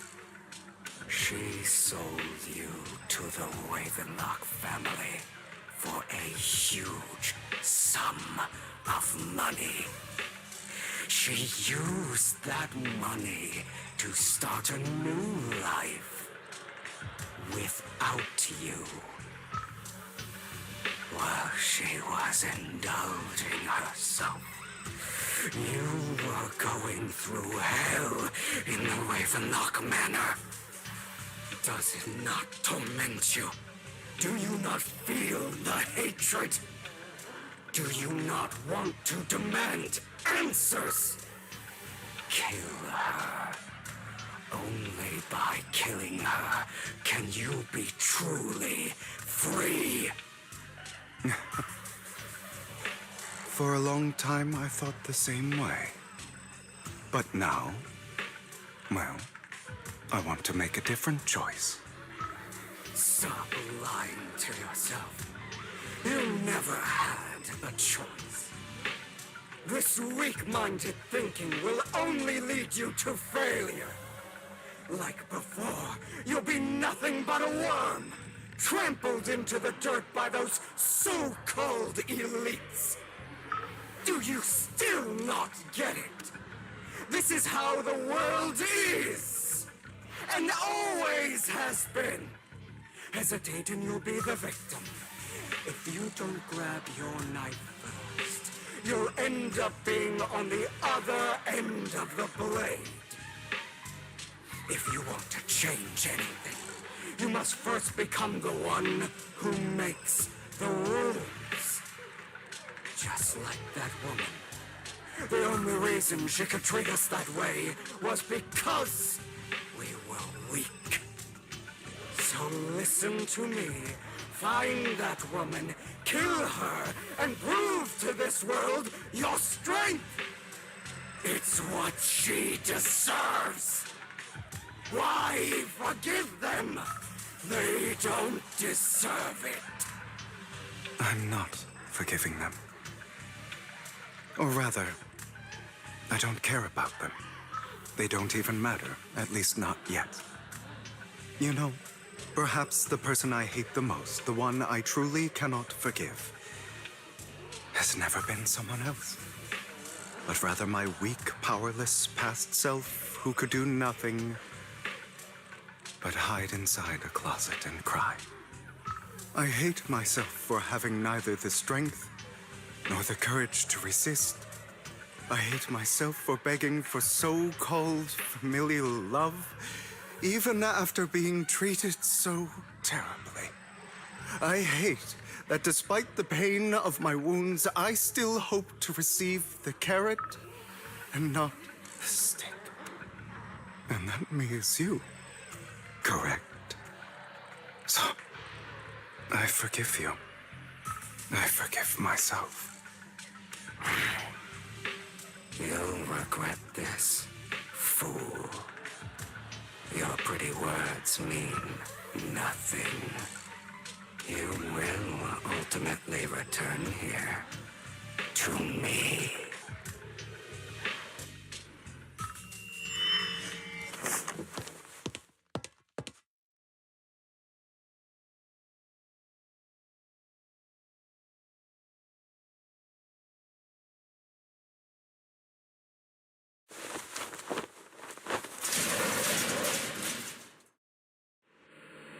I see. This is still an illusion. I wonder who's going to show up this time.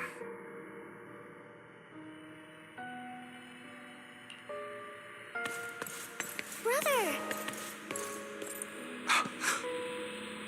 Hugo, let's play hide and seek! I'm already hiding! You'll find me, right? Like you always do! Serena. You're looking in the wrong place. I found an even better hiding spot this time. Harder to find than any place you showed me.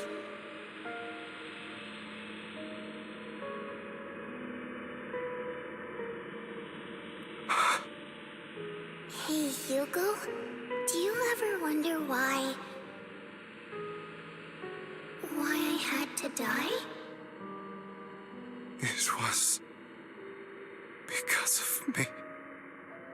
That's right. It was because of you. It's all your fault.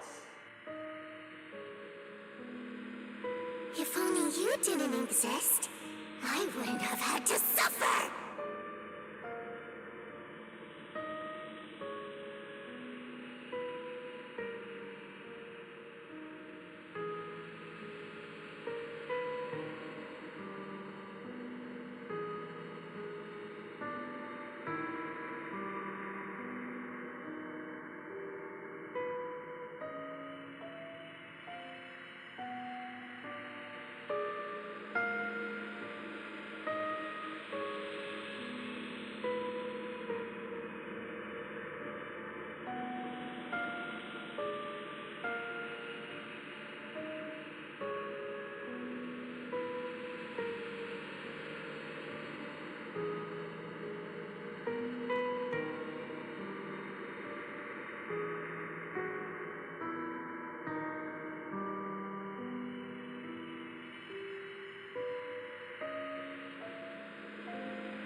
Still looking in the wrong spot.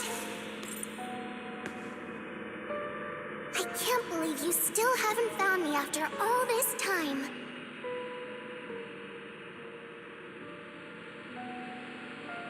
Have you forgotten about me?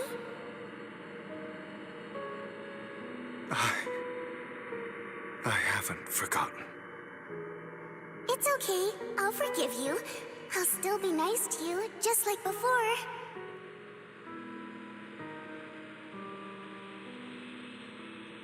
I was the only one who was ever nice to you, wasn't I? Yes. Then tell me, why do good people always suffer? Why is kindness always punished instead? Tell me, Hugo, why?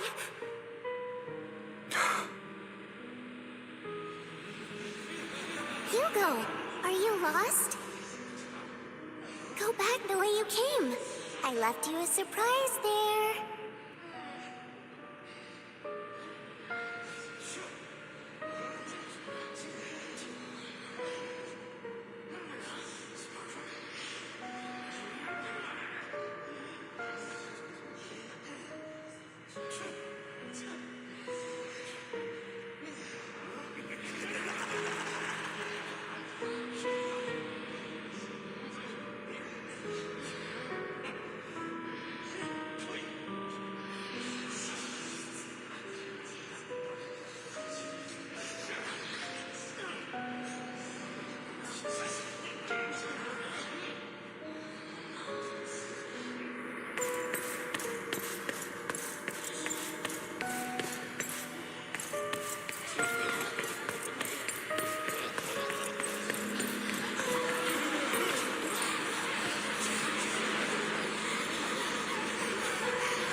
I told you that you would eventually return. We meet again, my friend. I told you, I am you. The side of you that you've always tried to deny existed. Of course. I know. This time it's about Serena. Right? Yes, your half-sister. And the only child in the Ravenlock family who was kind to you. Unfortunately, it was her kindness that led to her untimely death. It was my fault. I don't like the way you blame yourself. Because that means I'm to blame as well. And I don't think I did anything wrong. Your mother sold you to the Ravenlocks. And your father, he saw your talent and wanted to use you to push the other children into competing with each other. My brothers and sisters wanted to get rid of me from the moment they first saw me. In their eyes, you were no more than a slave. But Serena dared to treat you, a slave, as if you were human. And so, she was fated to die. They tried to kill me many times, but I was careful, and they did not succeed. So they killed Serena, who was weaker, an easier target, and pinned everything on you. Serena died in your place. Those cruel brats thought that by reporting this to Father, they could use it to get rid of you, a rival who threatened their positions. Yet, not only did Father not blame you for the incident, he praised you for it. In this world, only the ruthless, cruel, and merciless can stand at the top. And that's exactly what you managed to live up to, no? You found a perfect opportunity thereafter to catch the ringleader of the group who framed you and almost beat him to death.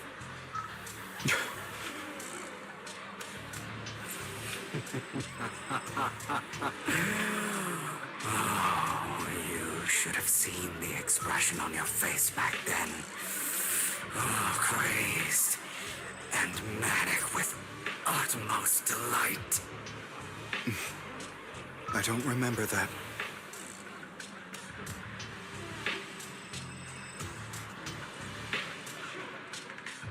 Here you go again, trying to deny your desires.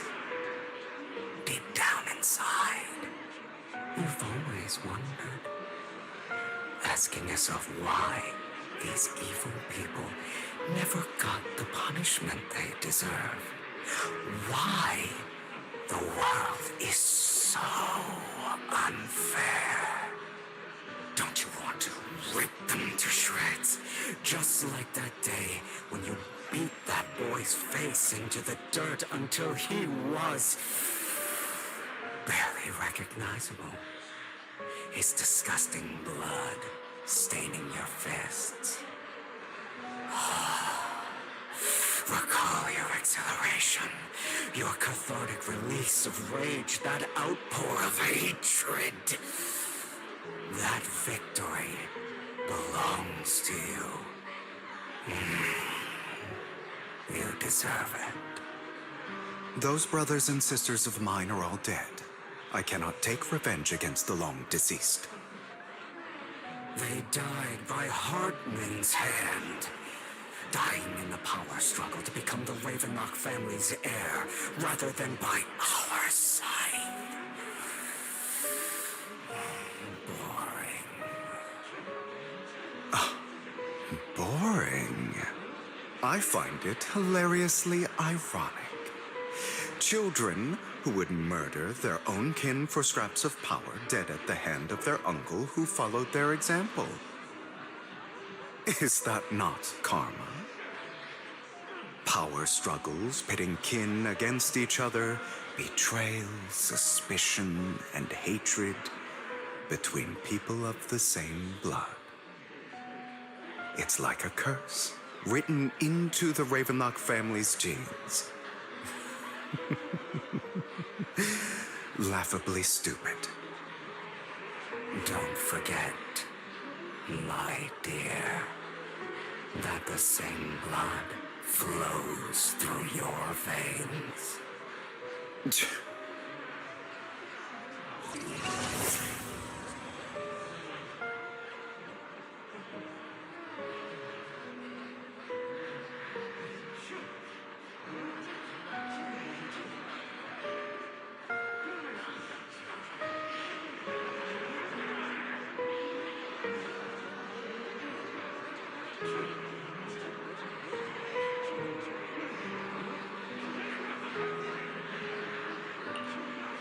That's right, my dear nephew. No matter how much you deny it, the blood of the Ravenlock family flows through your veins. Survival of the fittest. Only the strongest deserve to live. Only the strongest deserve to rule. This is the path of success that has led the Ravenlock family to victory countless times. A blessing and a curse etched into your flesh and blood. As long as you live, you'll never escape the mark of family. You are destined to one day become someone like me, like your father.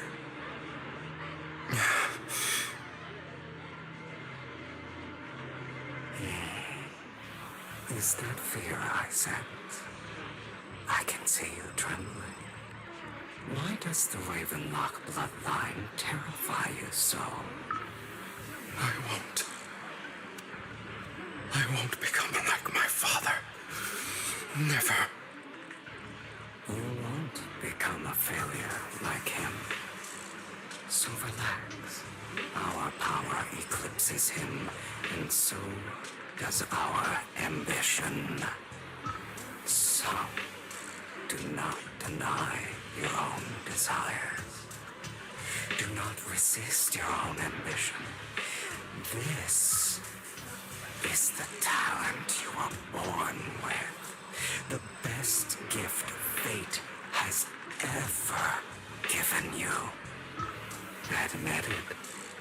Deep within your heart lies a spark, yearning to ignite a raging inferno that will burn everything down. And I am that spark.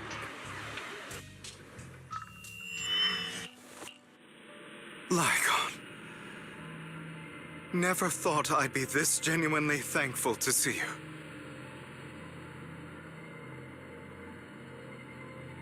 Seeing you means this never-ending nightmare is finally over, right?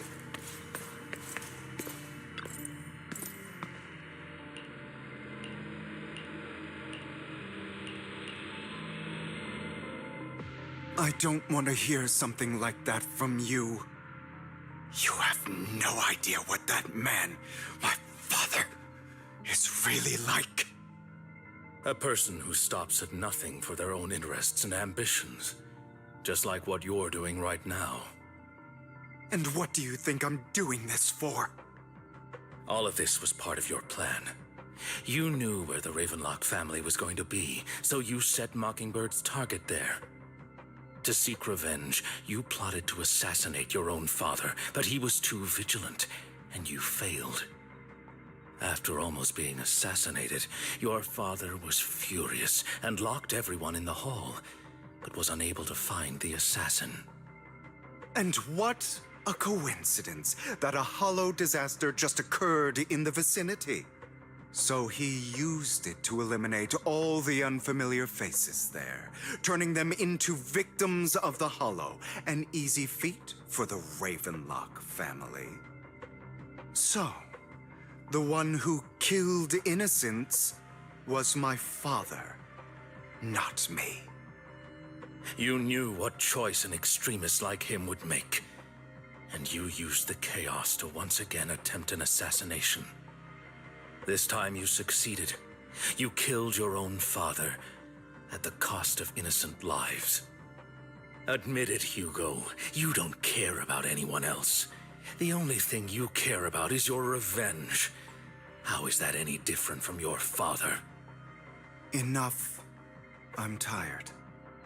I may hate him for betraying me, but he wouldn't say something like that. What? You aren't Lycon. You're the other me, hidden deep within my heart.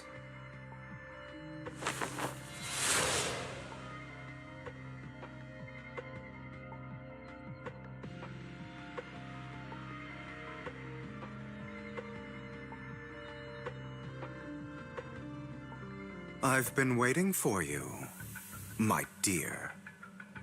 It seems you've already grown accustomed to this place, even turning the tables on me. Just as you said, you are me, and I am you. There's no such thing as having an advantage over oneself. We are ultimately one and the same, forever inseparable. Then you should know what I want to say. When you and Lycon split, you didn't even try to clear up the misunderstanding, didn't deny or argue against what he said. Because you realized that deep down, he was right about you. You just hadn't acted on it yet.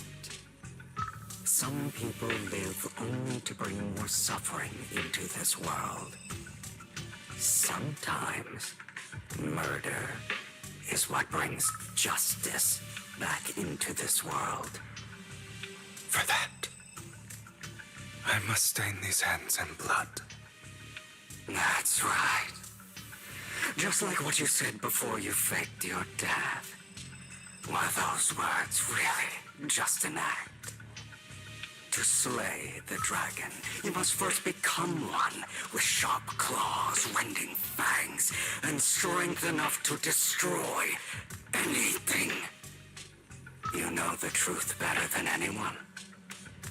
If you hadn't hesitated and instead seized the first opportunity to kill your father, none of what followed would have happened. Innocent civilians wouldn't have died. Your partner wouldn't have lost an eye and both legs trying to save people. And Mockingbird would have never gotten to that point. You can save more people. Save good people. Save more lives than the evil ones you take. I've spent countless hours in regret over that incident. So why not submit to your true nature? You want to be the judge, jury, and executioner of this world. And you can. I wasn't responsible for Father's death. The true mastermind is my uncle, Hartman. His schemes to kill the head of the family were all so he could take control. Mockingbird was simply unlucky enough to get caught up in it. So, for a behemoth like the Ravenlock family, with its roots so deep, a single person's death, regardless of who that person is, wouldn't change anything. Of course, whether it's Tops, the Mayflower family, or even the entire world, it's actually all the same. I refuse to be dragged down by pointless hatred any longer. You foolish, stubborn idiot. Do you understand the power of hatred? Have we not come this far precisely because of it? Or are you going to follow Lycon and Jack's twisted logic? Come on. You don't actually trust anyone? Otherwise, why would you hide this whole scheme of faking your death from them?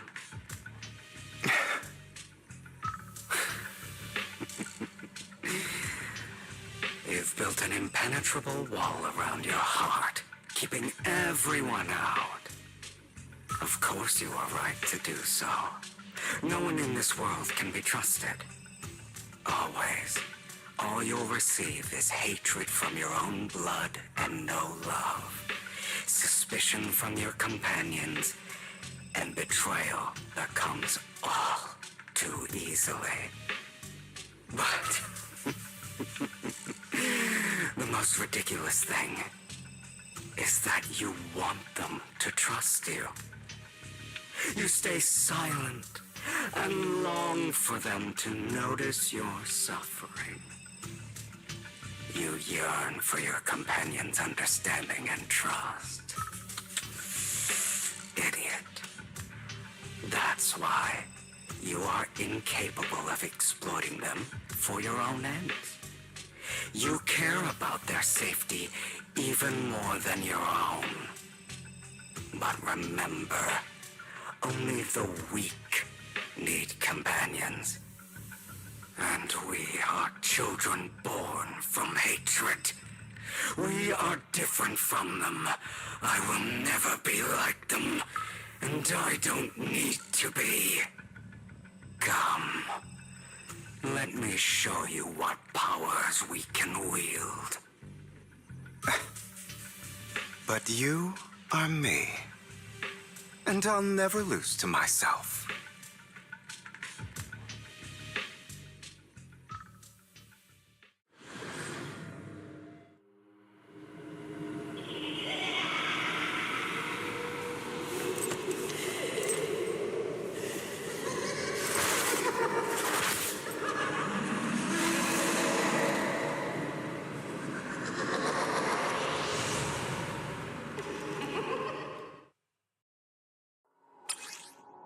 Think about all the injustice you've suffered. That all. If you choose to forgive, you're betraying yourself. You know that. Letting you consume me would be the real betrayal to myself.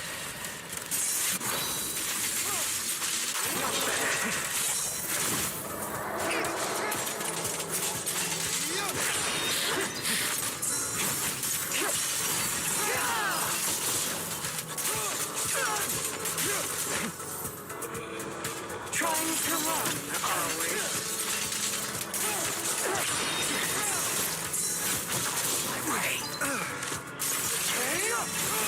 You're just afraid to admit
You're too scared to face your true self and what you truly desire.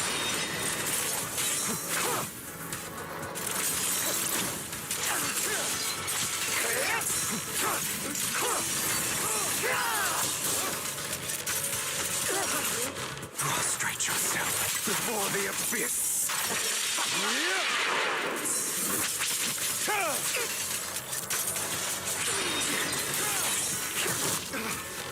Give up.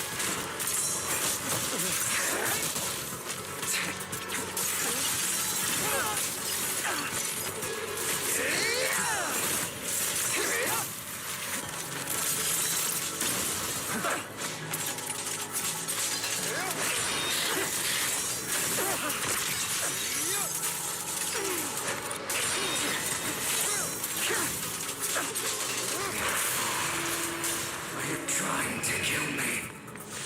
You think you can just get rid of me? Without me, you are nothing. For what it's worth, thank you. Don't be afraid. You and I are inseparable. You're part of me, just as I am part of you. Fancy words won't change anything. No. It's not just platitudes. I finally understand now. Some pain only fades when it's seen, when it's accepted. So I won't fight you anymore. I won't hate myself anymore.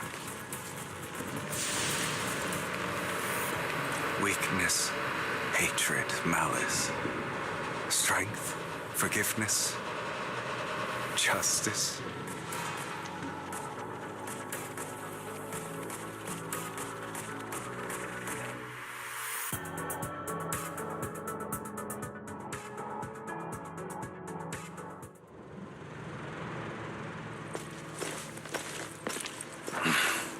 Hugo, it's time.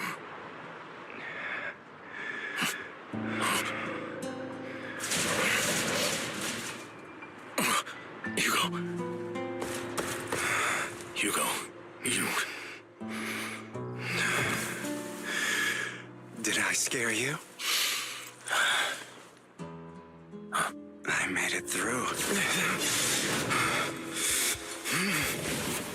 I won. No praise for me, my dearest partner.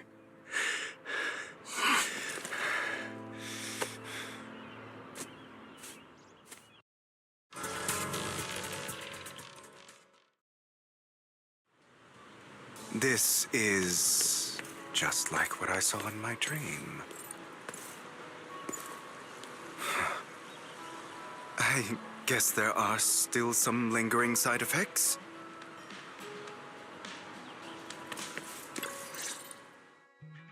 Ah, my former partner. You're still as punctual as ever.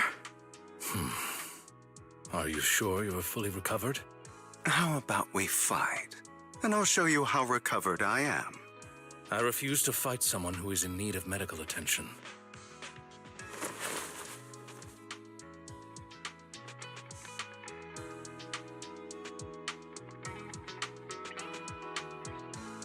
How thoughtful. I'm touched.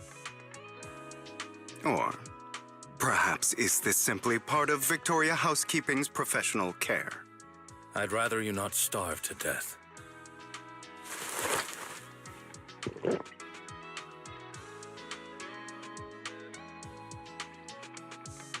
Not to your liking. I'm fairly certain this is the same kind as before. No.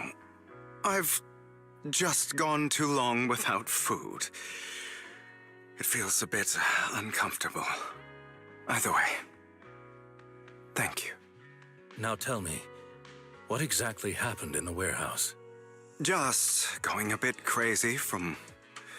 you know what? Were you expecting anything else? But I did have a very long dream. A dream about many things from the past. If I had to put it into words, it would be like giving myself psychological therapy. You seem like you could benefit from some too. How about it? Want to book a session with me? Trust me, I'm a pro. Seems you really have recovered. Well, of course. I'm feeling pretty great right now. Like I could argue with you all day on every petty detail of who exactly was in the wrong back then.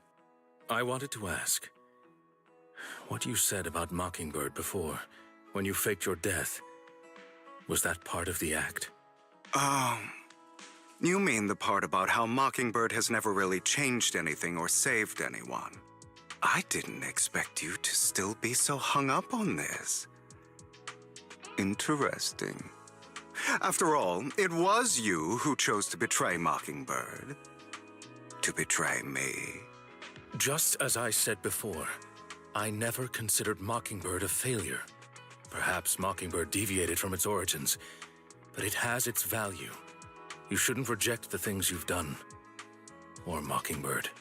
I have contemplated this before. Yes. Mockingbird has helped some people and has genuinely managed to cause trouble for those who abuse their positions of power for evil.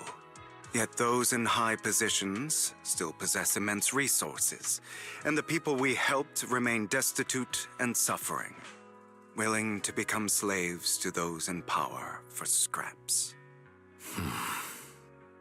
But just as you said, even if what we did was childishly idealistic and flawed, as little as we actually achieved, even the slightest change is by no means meaningless. Nothing holds more value to me than Mockingbird.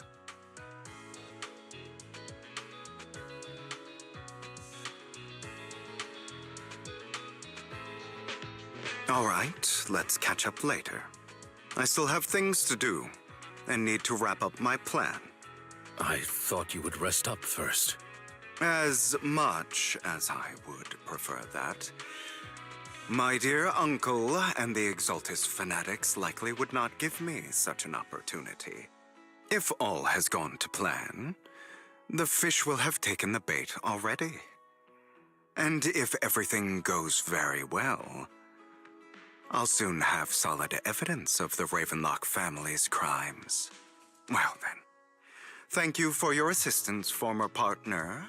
Let's part ways here. I'll go with you. Lycon, surely you don't think that because I just recovered, I'm too weak to deal with those useless fools. Hartman's actions will disturb the safety of New Eridu.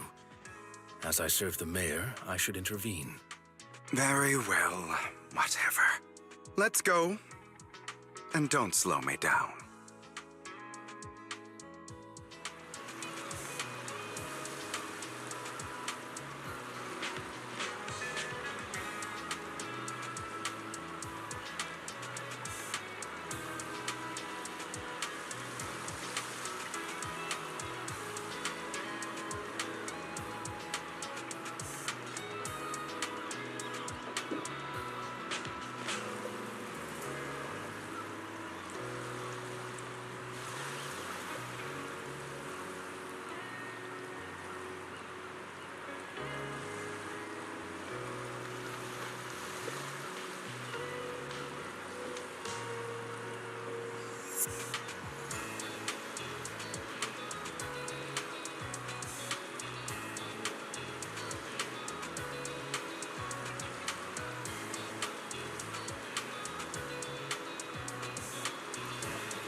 I'm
Those are Ravenlock's men. The workers with them are the victims who were tricked into going into the Hollow.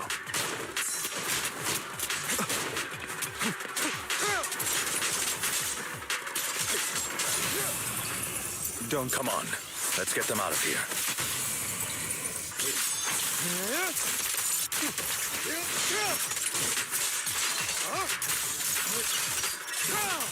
The end is nigh.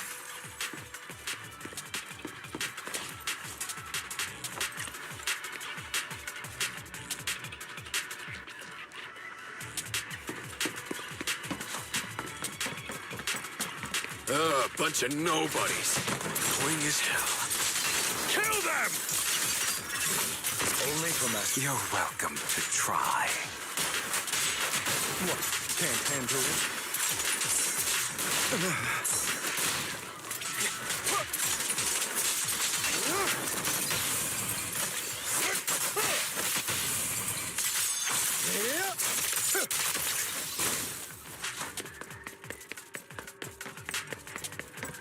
More workers here. And...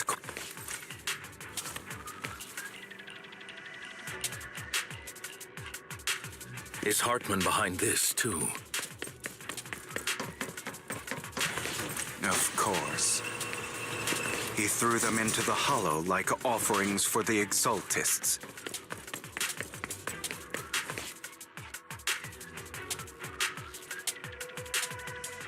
There's more over there. Let's hurry. It's different this time. Don't rush in. Let's listen in on what they're saying first. I still need more direct evidence to ensure the plan is absolutely foolproof. The compensation you promised, it's all real, right? All we have to do is follow you into the Hollow for some simple tasks, and you'll give us a huge sum of dennies. It sounds real suspicious. Shut your trap. You keep yapping and asking questions. If this is all so suspicious, why were you so eager to sign up for it? Because I don't have a choice. My daughter was previously caught in the Hollow disaster and suffered severe corruption. The treatment costs have completely drained our family's savings. So that's why... It's the same for me. A serious illness at a senior age. I need the money.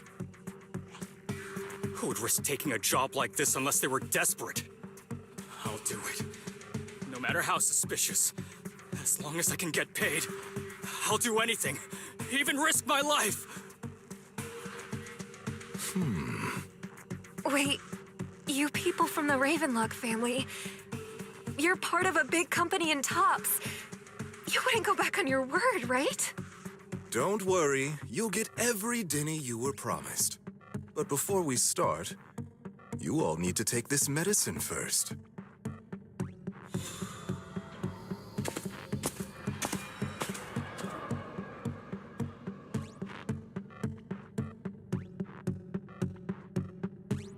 Bro, should we really be doing this already? These workers keep talking. We're wasting time like this. And the sooner they take it, the sooner it'll be over. Consider it an early release for them. What? You didn't say anything about having to take pills before. Look, this is good stuff, all right? It'll increase your ether aptitude. There's tons of people to kill for something like this. Exactly! You'll be working in the Hollow for several hours. This is essential medication. You have to take it before we continue. If you refuse, then you can forget about the job. Of course, you won't receive the compensation either. Lycon, what are you doing? Rescuing those workers, of course. There's clearly something off about those pills. We can't let them take them. Now is not the right time. As I said, we need more evidence to ensure the plan works. And as I said many years ago, you can't exploit innocence to achieve your goal. So that's how you see it. If that's not what you want me to think, then explain everything to me. All right. It's a little complicated, but simply put, these workers will be fine. Of course, it's your choice to trust me or not. But if you try to rush in, I will stop you. I trust you.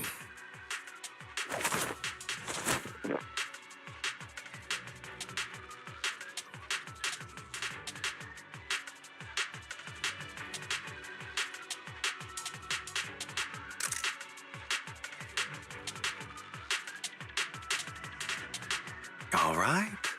That's the evidence. Now we can go and beat them into the ground as much as you want. Don't forget, you owe me an explanation. Also, don't overdo it and kill them, even if they're the worst of the Ravenlock family.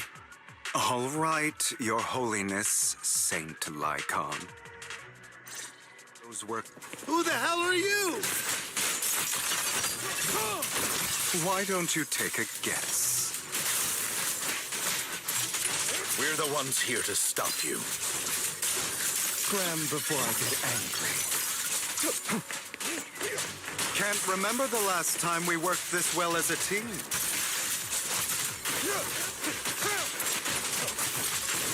Your legs? How are they feeling? I'm fine. To be honest, I think I prefer the way you used to fight.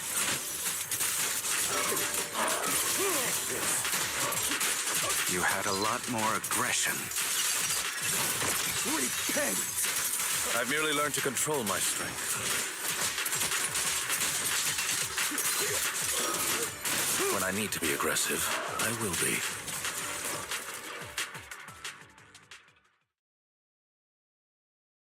God damn it! Who the hell are you? How dare you mess with the Ravenlock family? Ravenlock. Savor the name while you can, for it will soon cease to exist. What's that supposed to mean? It means exactly what I said.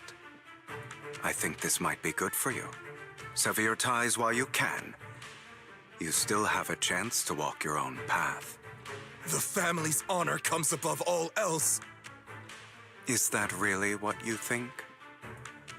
I saw the compassion on your face just now. You're not from the main family, right? That's why you were assigned to these trivial tasks. But in reality, there's no need for you to keep playing this boring game for them. I don't have a choice.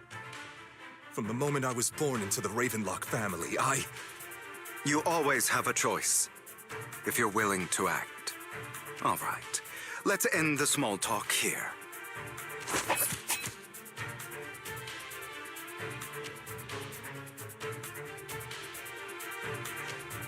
Don't worry, Lycon. I didn't hit them too hard, just enough to keep them quiet.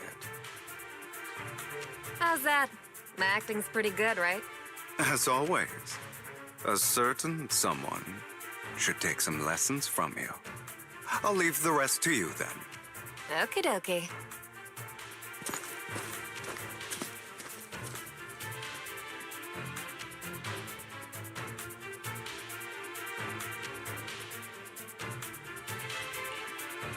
Okay, now can you tell me exactly what's going on here? As you can see, that worker just now was actually an informant of mine. The pills were swapped out with vitamin tablets. Outside of this batch, some workers have already taken the actual substance Hartman has. But rest assured, the antidote for it is already in development. I found the best in the field to help, and with the data I collected before, we should have results soon. I wanted to ask.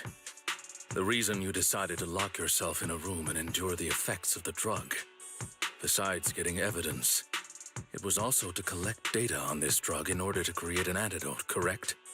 It seems you're not completely beyond hope. I thought you were just being stubborn. Sometimes I wonder if you know me at all. Then, I have one last question. Why did you never tell me any of this back then? The truth is, I heard everything. That entire conversation between you and Jack. Before he passed away in that small attic. When Jack called you aside and gave you those warnings. When he told me you might go down the wrong path? That's right. You never said anything. What would I even do? Scream and rage over your suspicions, or get on my knees and beg for you to trust me? You know there's no way I'd allow myself to do such a thing. Besides, back then, even I was confused about myself. Jack, It's all in the past. You don't need to explain anything to me. Enough. We should get going. If we're going to reminisce over the past, we should find a more suitable location.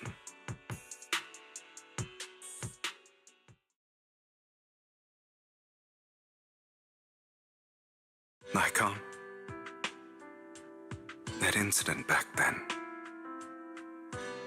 I didn't do it. It was a scheme Hartman devised to take over the family. It was Hartman who killed my father, too. I only discovered the truth long after the fact.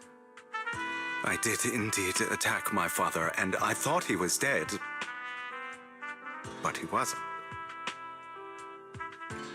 I couldn't kill him.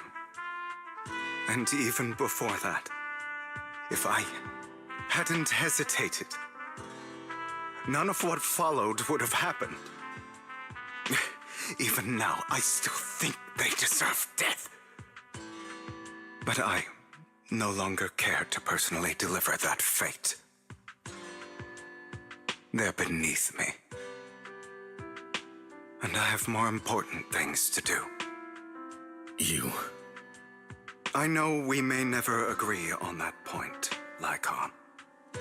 I once wanted to fight against those ugly truths that defined me, but I discovered that the more I rejected them, the more painful it became. So, I could only accept that crazed, hateful, and malicious side of myself. As long as I know I will never become like my father, like Hartman, that is enough for me. You've changed, but I think that might be a good thing. Don't patronize me. You've changed a lot too, compared to before. I still disagree with Jack's words, and I won't forgive your betrayal. I will walk the path I believe is right, even if I must tread over thorns and through the mud. But I will also allow you to walk your own path. Lycon. Should I say thank you? You're welcome. Come to think of it, we haven't talked about your legs and eye. It was just an accident, not your fault. I'm doing well now. I hope you are too. On the contrary, perhaps I should be the one apologizing. I misjudged you. I used to think you wanted power, that everything you did was for your own ambitions. I thought you wanted the power to pass judgment on all in this world like a god. I am a god. I am my own god. Or you could say that in this world, everyone is their own god. There are many things that we are powerless to change. But there are also many choices we can make. Just as I said before, I am the only one who can kill me or save me. I'm glad you think that way. Let's go. I still have one last thing to do. To witness the end of Ravenlock.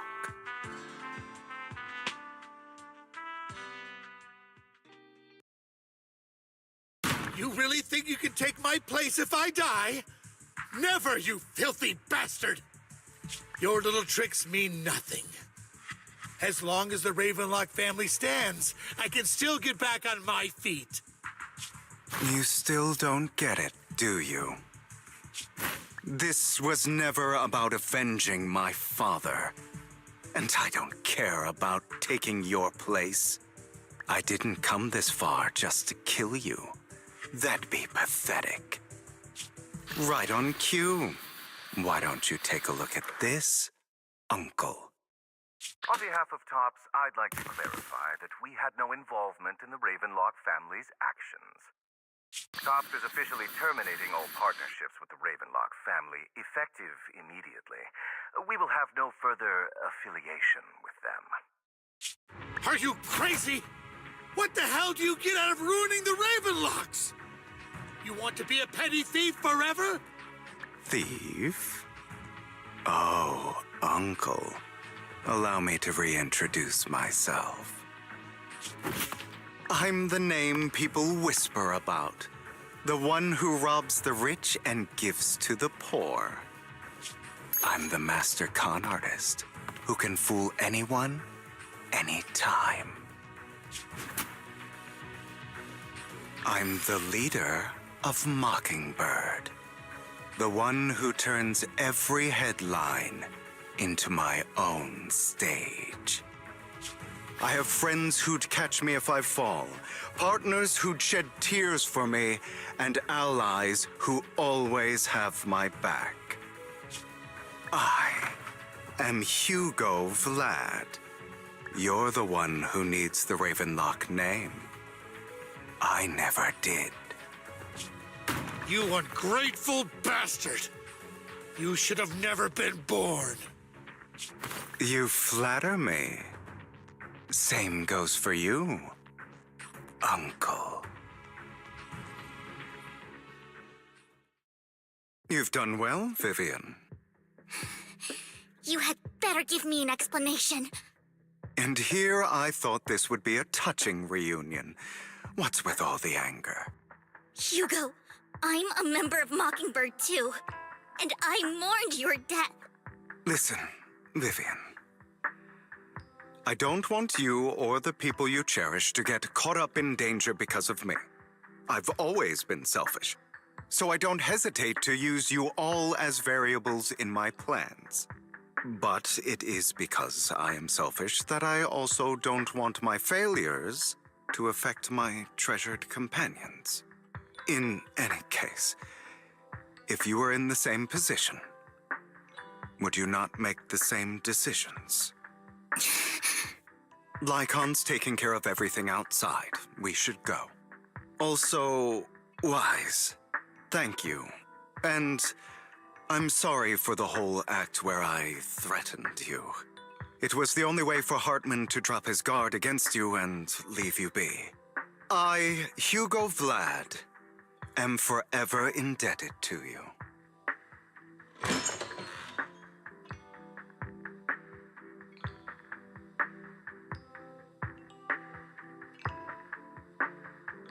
Master Proxy, although it is late, there is some important intel that I must give you now.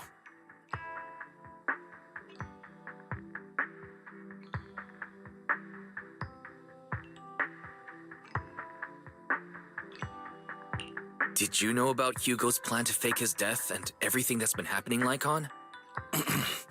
I was simply playing along. After all, I could not determine whether Hugo's plan would pose a threat to you. You are a student of the mayor's late friend, and I am obligated to protect you. You still have that habit of finding awkward excuses when you're embarrassed. Mr. Hugo Vlad, if you have any important intelligence to share, please do so with haste.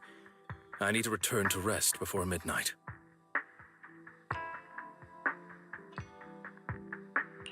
You two sure are, close? For the sake of a certain old fossil's sleep schedule, I'll keep it brief.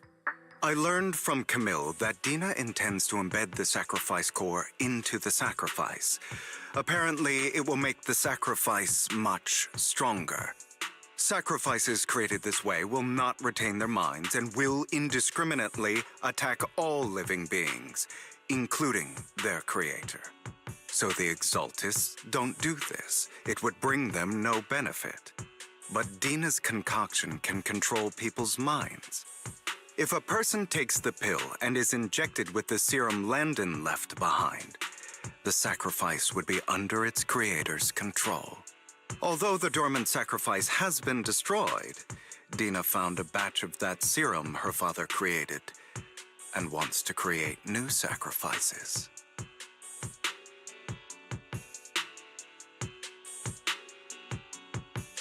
Putting aside the sacrifice for now, Hartman's sacrifice core is fake.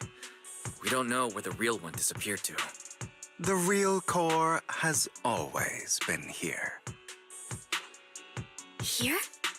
In Lord Phaethon's video store? Vivian, do you remember when I suggested you give that collectible to our dear Proxy? I remember. But that was just an ordinary pendant. And I've met the person who submitted it. She has absolutely no connection to the Exaltists. How about our dear Proxy take out that pendant so we can take a look?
I'll take your surprised expressions as a compliment for my little trick. I will hand over this core to the mayor as agreed.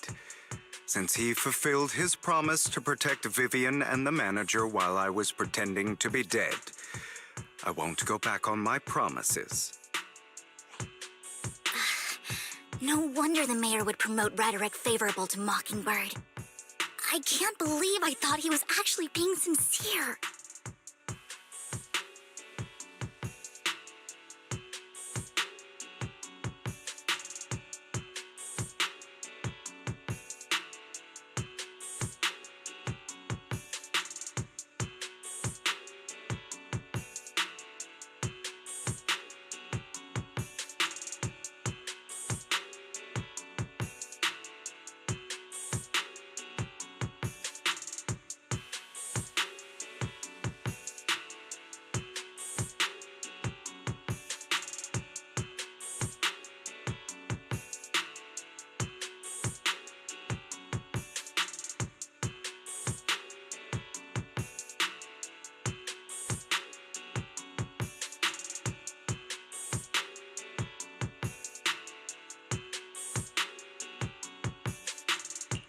Since we have the sacrifice core, all we have to do now is stop Dina from using innocent people to make more sacrifices. Yes, and we need to destroy the last batch of Landon's serum. Hopefully with no options left, Dina will give up her obsession. All right, that's the important stuff. I'm going to go and confirm where Landon's serum's been stashed. I'll contact you again once I have something.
Landon's stash should be somewhere nearby.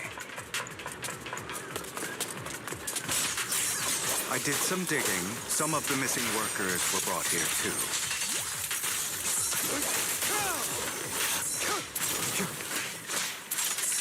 Dina's getting ready to make her move. Don't worry. We'll clear them out.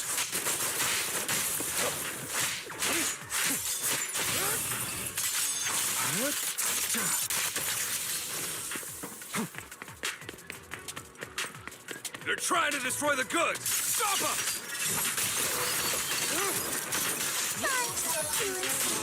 We need to take care of the guards first. Some of the serum is stored in this warehouse.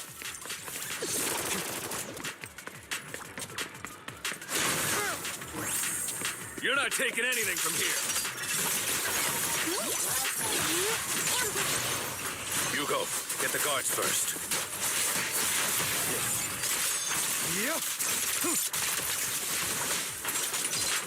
Scram before I get angry. You just stepped into your own grave! In position. Fools.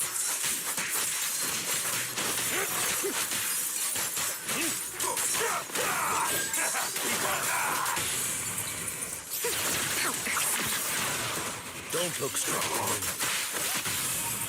Treasure doesn't shine brightest. Lies strong. Out of my way! Let order and madness dance. I'll take you. Out of my way! Time comes.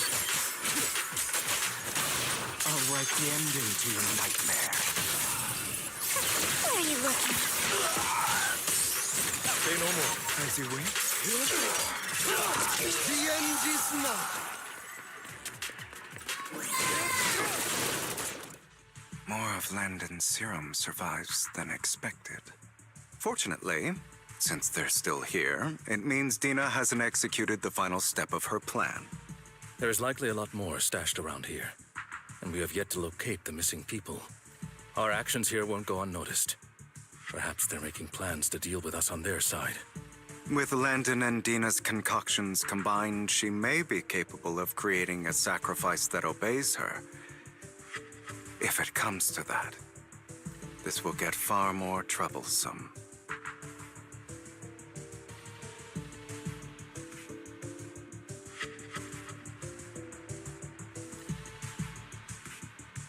How about we split up? Hugo and Lycon will destroy what remains of the substance around here, and Vivian and I will go search elsewhere. Very well. Let's go with your plan. But be careful if you encounter Dina and her people. According to Camille, she's absolutely obsessed with completing her father's dying wish. Who knows what she may try? Let's part ways here for now. And perhaps the other manager could use Eos to guide us. Sure. I've been feeling way better these past few days, so just leave it to me. It's only now that I realize how fortunate we are to have two Lord Faithins. Yeah, but I feel like our work's doubled. In the past, Wise and I would only ever work on the same route. Greater power means more responsibility. And in any case, I'm sure the mayor would be able to provide double compensation. He's a very generous person, after all. Right, Lycon? I will request additional compensation from the mayor. It's not about compensation. It's just... I'm still not used to us being separated in the Hollow, so I'm worried about Wise's safety. Oh, but I have no doubt in your abilities. I just haven't gotten used to it yet.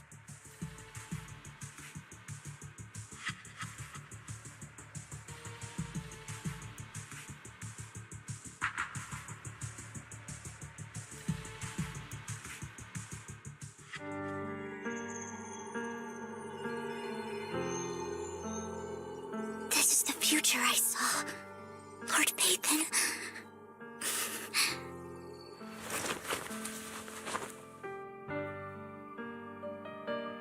I'm sorry. This time, I will make sure the future I saw does not come to pass. I don't want to bring you misfortune. That's It's all I wish for.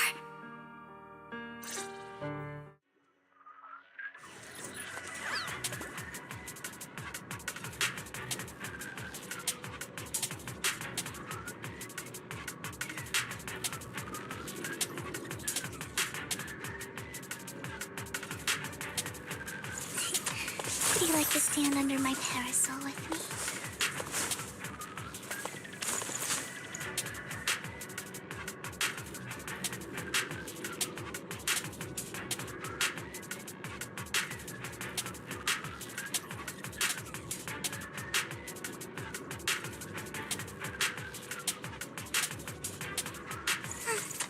The weather's nice now that the rain clouds have been chased off.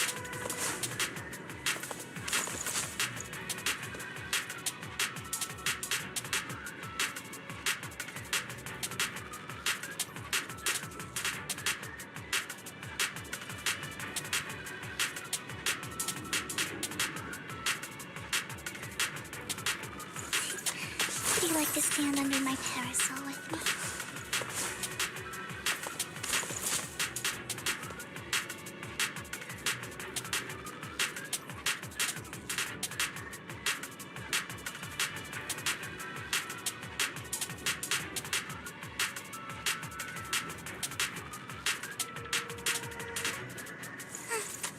The weather's nice now that the rain clouds have been chased off.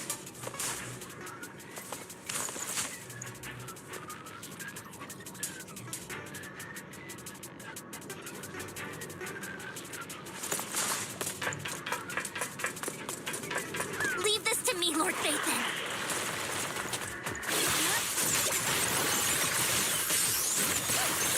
You better not hit my trap. Together, Lord Phaethon? Lord Phaethon, there might be more serum here. How dare you steal from Lady Dina!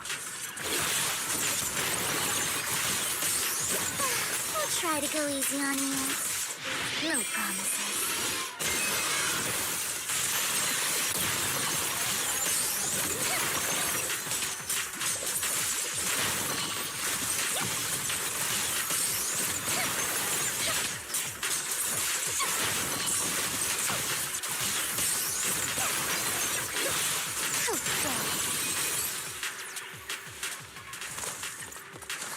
There are containers by the fissure.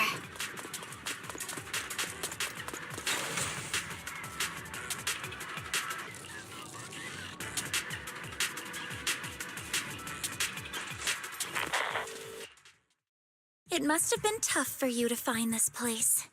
Vivian, if you had stayed out of it, I wouldn't be so eager to get rid of you. Those people have been taken to safety.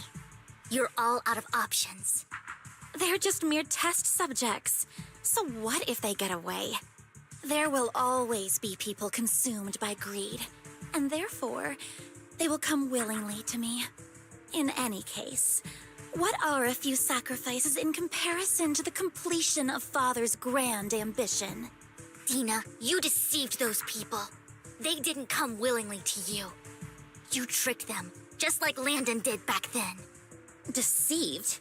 Father gave hope to those who had everything taken from them by the Hollows. Vivian, you once rejoiced at the hope Father offered you, too. Before Father took you in, you were no more than an omen of disaster that no one wanted. It was Father who gave you shelter and a purpose for existing. Do you remember the first time you bestowed a blessing under Father's guidance? How did you feel when that person looked at you with adoration and gratefulness? That was the first time you felt hope. Like your existence had a purpose, right? Don't forget that it was Father who, through what you call deception, gave you hope. And you, what have you done? You basked in Father's attention and everyone's adoration, only to destroy everything. Do you think that by leaving the Exaltists, those people will live better lives? Of course not. Those who suffered under the Hollows will only continue on as walking corpses, without the hope Father gave them. Do you really think you're some sort of savior, Vivian? In the end, you're just an ungrateful brat who brings misfortune to those around her. It was you who destroyed everyone's hope. Not everyone wants to live in false hope, Dina. You say it's because of greed that people willingly become your sacrifices. Perhaps those people aren't entirely virtuous. But that greed is just wanting to live a better life beyond the Hollows. What you and Landon have done was never about giving people hope, but exploiting it. Stop lying to yourself. Deep down, you know what Landon did was cruel. No. Back then, when Landon wanted to inject you with the serum, the fear in your face was as plain as day. I saw it all clearly. If all of this is as righteous as you claim, then why did you make such an expression, Dina? Don't look at me with such pity! Father did nothing wrong. All of this is to make something of the Hollows other than disaster. That's everyone's only hope. Dina, it's not too late to stop. Stop living in this lie. You know what would happen if a sacrifice loses control and escapes the Hollow. It's not the Hollows that are to blame for those people's deaths, but the hope you keep talking about. That will cause more despair and claim more lives. That is merely the necessary sacrifice to accomplish a greater goal. No one deserves to be a sacrifice. Your hypocritical magnanimity disgusts me. I can always go and get more test subjects if they've escaped. And I will be able to replicate Father's serum with enough time.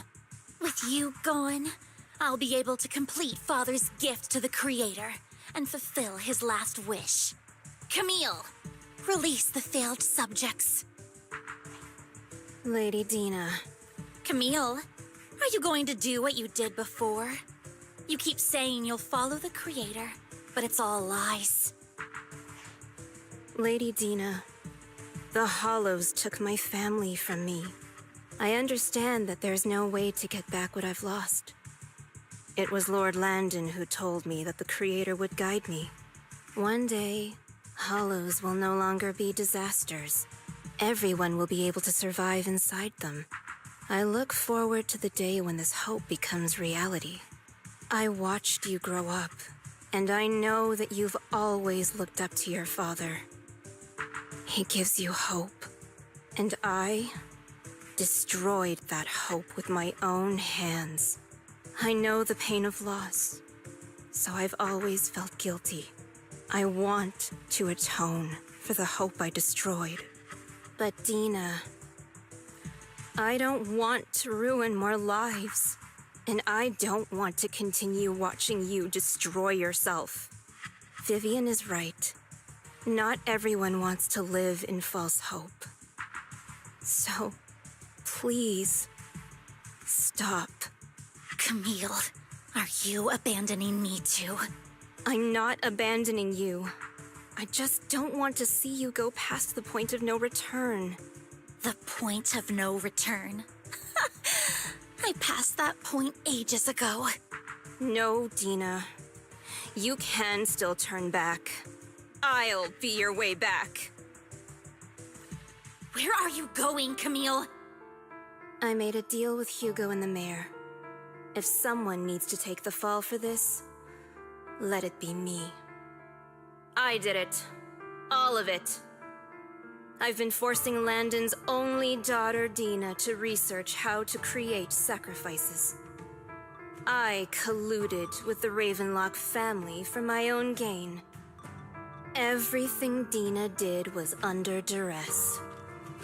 Since I've kept her captive for so long, she doesn't have the skills to survive as an independent member of society. She'll need a caretaker and teacher. Someone who will look after her and educate her. No! I refuse, Camille! I refuse to accept this! Dina, I'm going to dispose of those failed subjects. I won't allow it! You'll die! I won't allow it! You can't leave me. I command you! You've always followed my orders, and you will follow them now! It wasn't your orders that I've been following. My younger sister, who was stolen from me by the Hollows, also had such beautiful red hair. When Landon told me the Creator could bring me hope, you were standing there, right behind him. I was certain, then and there, that this was the hope the Creator had given me. Start over, Dina. You still have so long, so much time. You'll make friends, find people who love you, and make many beautiful memories.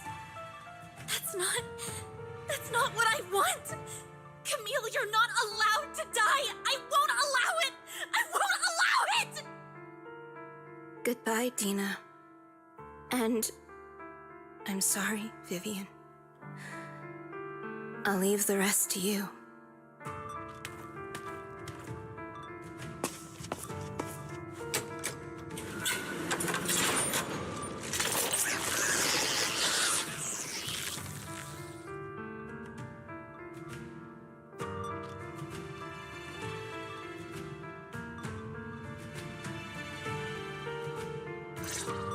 Let's take out these ethereals first.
Look around.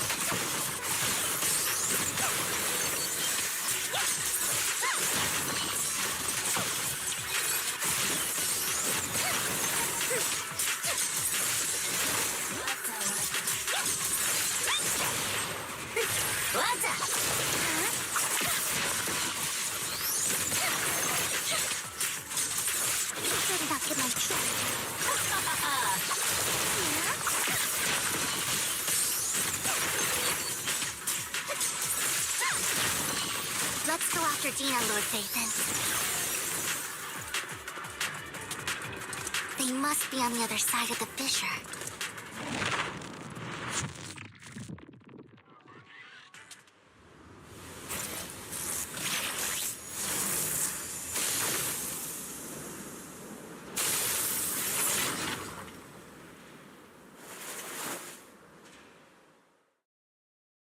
Are you satisfied now, Vivian?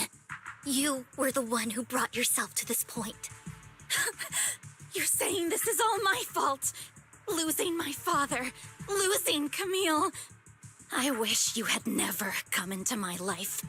At first, when Father brought you home, I was happy. There are so many Exaltists, yet Father never allowed me to get too close with any of them. I never had any friends either.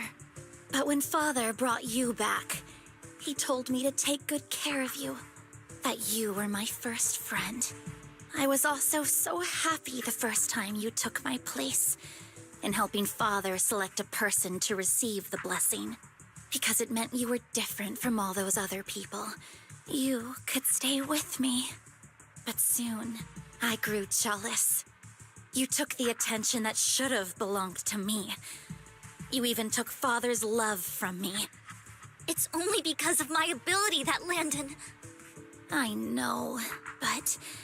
Vivian, jealousy is something you cannot control. Of course, the same goes for fear and hatred. I was terrified that one day you would look at me and shed tears. I knew if that day ever came, Father would not hesitate to force the blessing upon me. And when that day did come, I hated you for causing my father's death. Tina, you knew everything about what happened back then, so... why are you still defending Landon? And why didn't you tell me back then? If I had known earlier, maybe I could have found a way. Because it's the only thing that makes me more special than you, no? It proves I had Father's trust. I was more useful to him. Vivian, you said you wandered without a home ever since you were young, hated by anyone you encountered. You were happy to gain recognition from everyone and help Father when you were among the Exaltists. But in the end, you discovered you were being used, so you felt betrayed and hurt. Then, what about me? All I ever had was my father. I've never known a life outside of the Exaltists. Ever since I was young, my only purpose was to help Father select who was to be blessed. The only purpose I had was my father and the Exaltists. I've never been taught anything else, Vivian. It is what little value I have, and have ever had. In the end, you took even that from me, and completely destroyed it. You think you're doing good and fighting evil. You've only managed to affect a small part of your world. But have you ever wondered if maybe that's all there is to my world?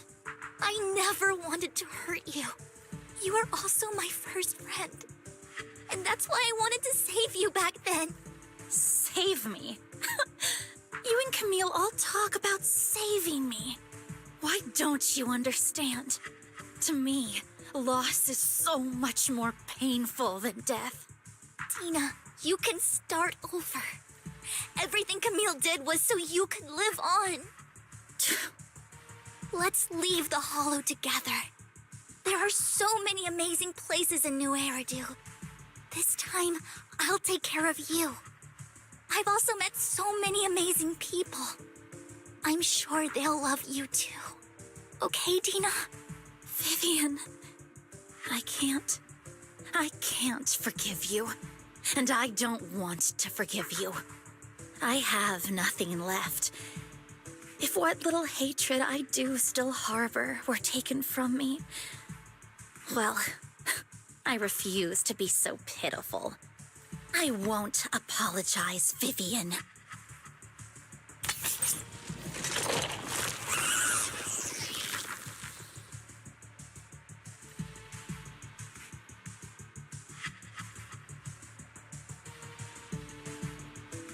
I don't want to hate myself, so I can only hate you for killing my father, and hate Camille for leaving me. That's just the kind of person I am. Hateful and despicable. I refuse to owe anyone anything. I refuse to feel regret. I won't. Vivian, I will keep hating you. I will take all who are precious to you. I will also hate Camille, so I won't do as she wished and start a new life. Vivian, if you had never existed, if I had never, you would be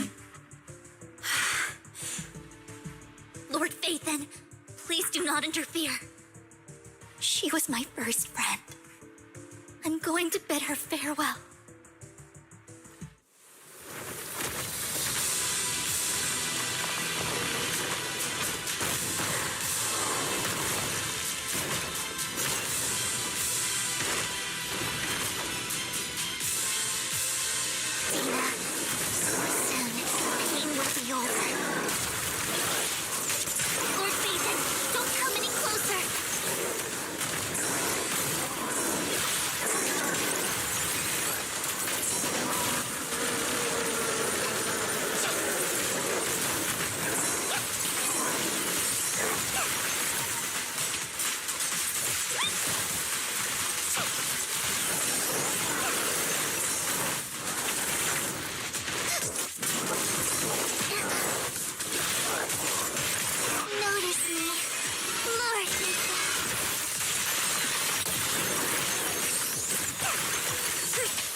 Vivian, behind you!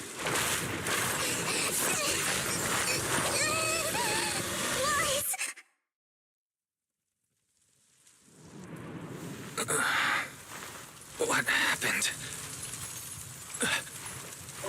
What the...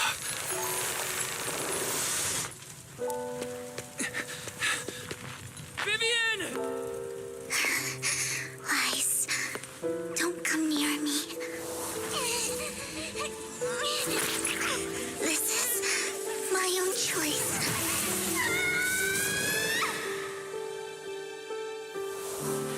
I will change the fate I saw. Vivian! I just want you to remember me when I looked my best. Vivian! Careful. Vivian, your body. I'm sorry you had to see me like this, but I don't want to be the one that only brings misfortune anymore. No. There's got to be another way. It's so warm, and the night is beautiful. Vivian?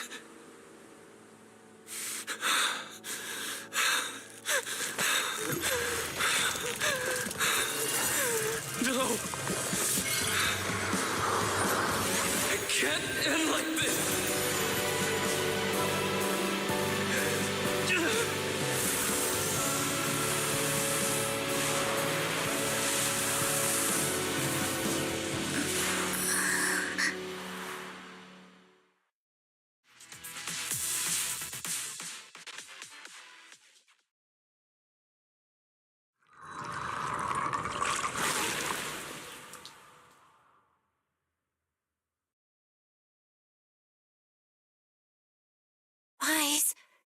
Wise! Wise, you're finally awake. I'm at the store? I remember I was with Vivian. Wait, she injected herself with Landon's serum. Is she okay? Hugo and Lycon brought you out of the hollow. You scared me to death. Thank goodness you woke up. And you said Vivian used the serum on herself? But she looked fine to me, bar a couple of scratches. Hugo sent me a message earlier saying he got her checked over and she was all right. Do you remember what happened?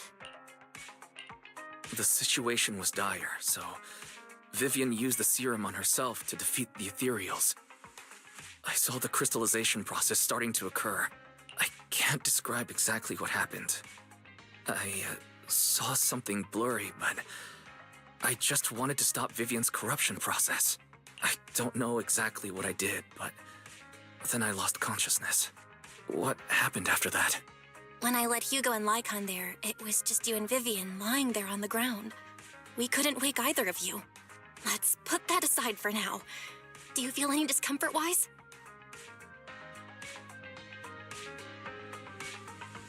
I'm a bit dizzy, but otherwise, I'm fine.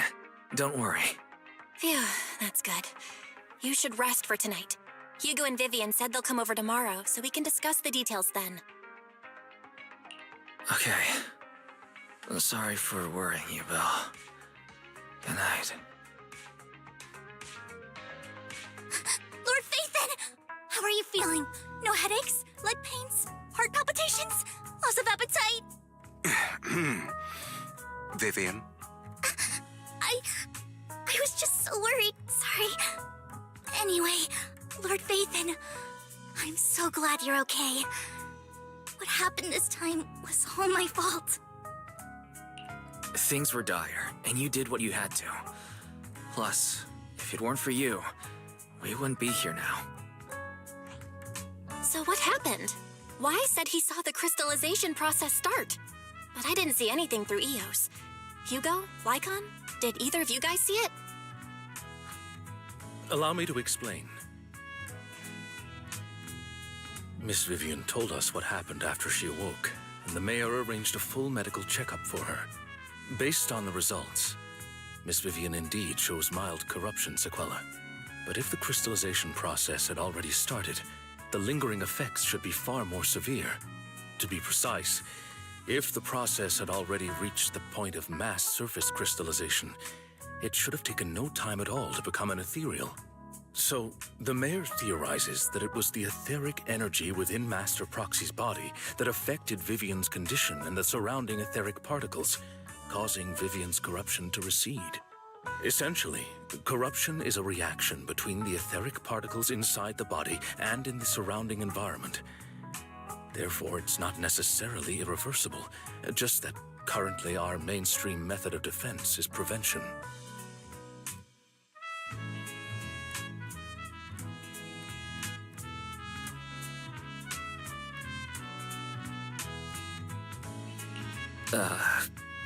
I'm having a hard time believing that, even if it's coming from you, Lycon.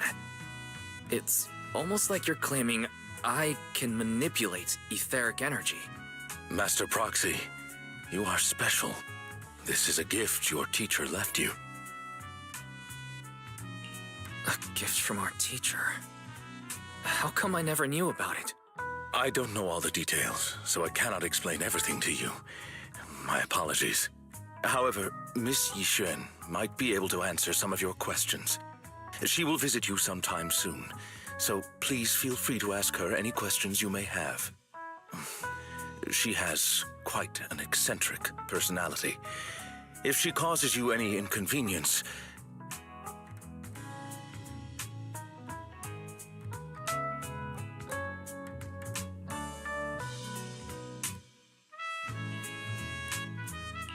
Can I file a complaint about her with you if she does? Master Proxy, you have always been a people person, so I trust you will handle things just fine. The way you said that just makes me more worried. In any case, The mayor has asked me to give everyone his most sincere gratitude. Unfortunately, the mayor could not come personally, but has promised everyone a favor. Provided it's within his means, he will offer his unconditional assistance once. There is no time limit on this favor. Unconditional, What if I wanted his position as mayor? If that is what you desire, then the mayor and his subordinates will be first in line to vote for you in the next election. As for the other votes, you'll have to work for them on your own. But should you assume office, I hope you take full responsibility for handling all day-to-day matters and lead by example.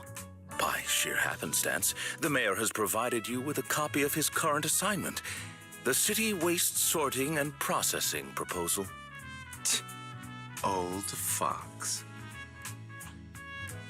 Well, can I request Lord Phaethon's? The mayor imagined you might ask. I have prepared all the necessary documents, and the ceremony expenses will be covered by the mayor as a gift. As long as Master Proxy agrees, we can sign and process the documents immediately. But this matter requires mutual consent and cannot involve coercion, confinement, or one party's lack of consciousness. Stop! I would never do that to Lord Phaethon! Probably. At least not today. As for you, Master Proxies, the mayor has some sense of what you desire. That said, he hopes you might speak with Miss Yixuan first before you decide the timing of that favor.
cup of coffee to jumpstart your day. Whenever you feel lost,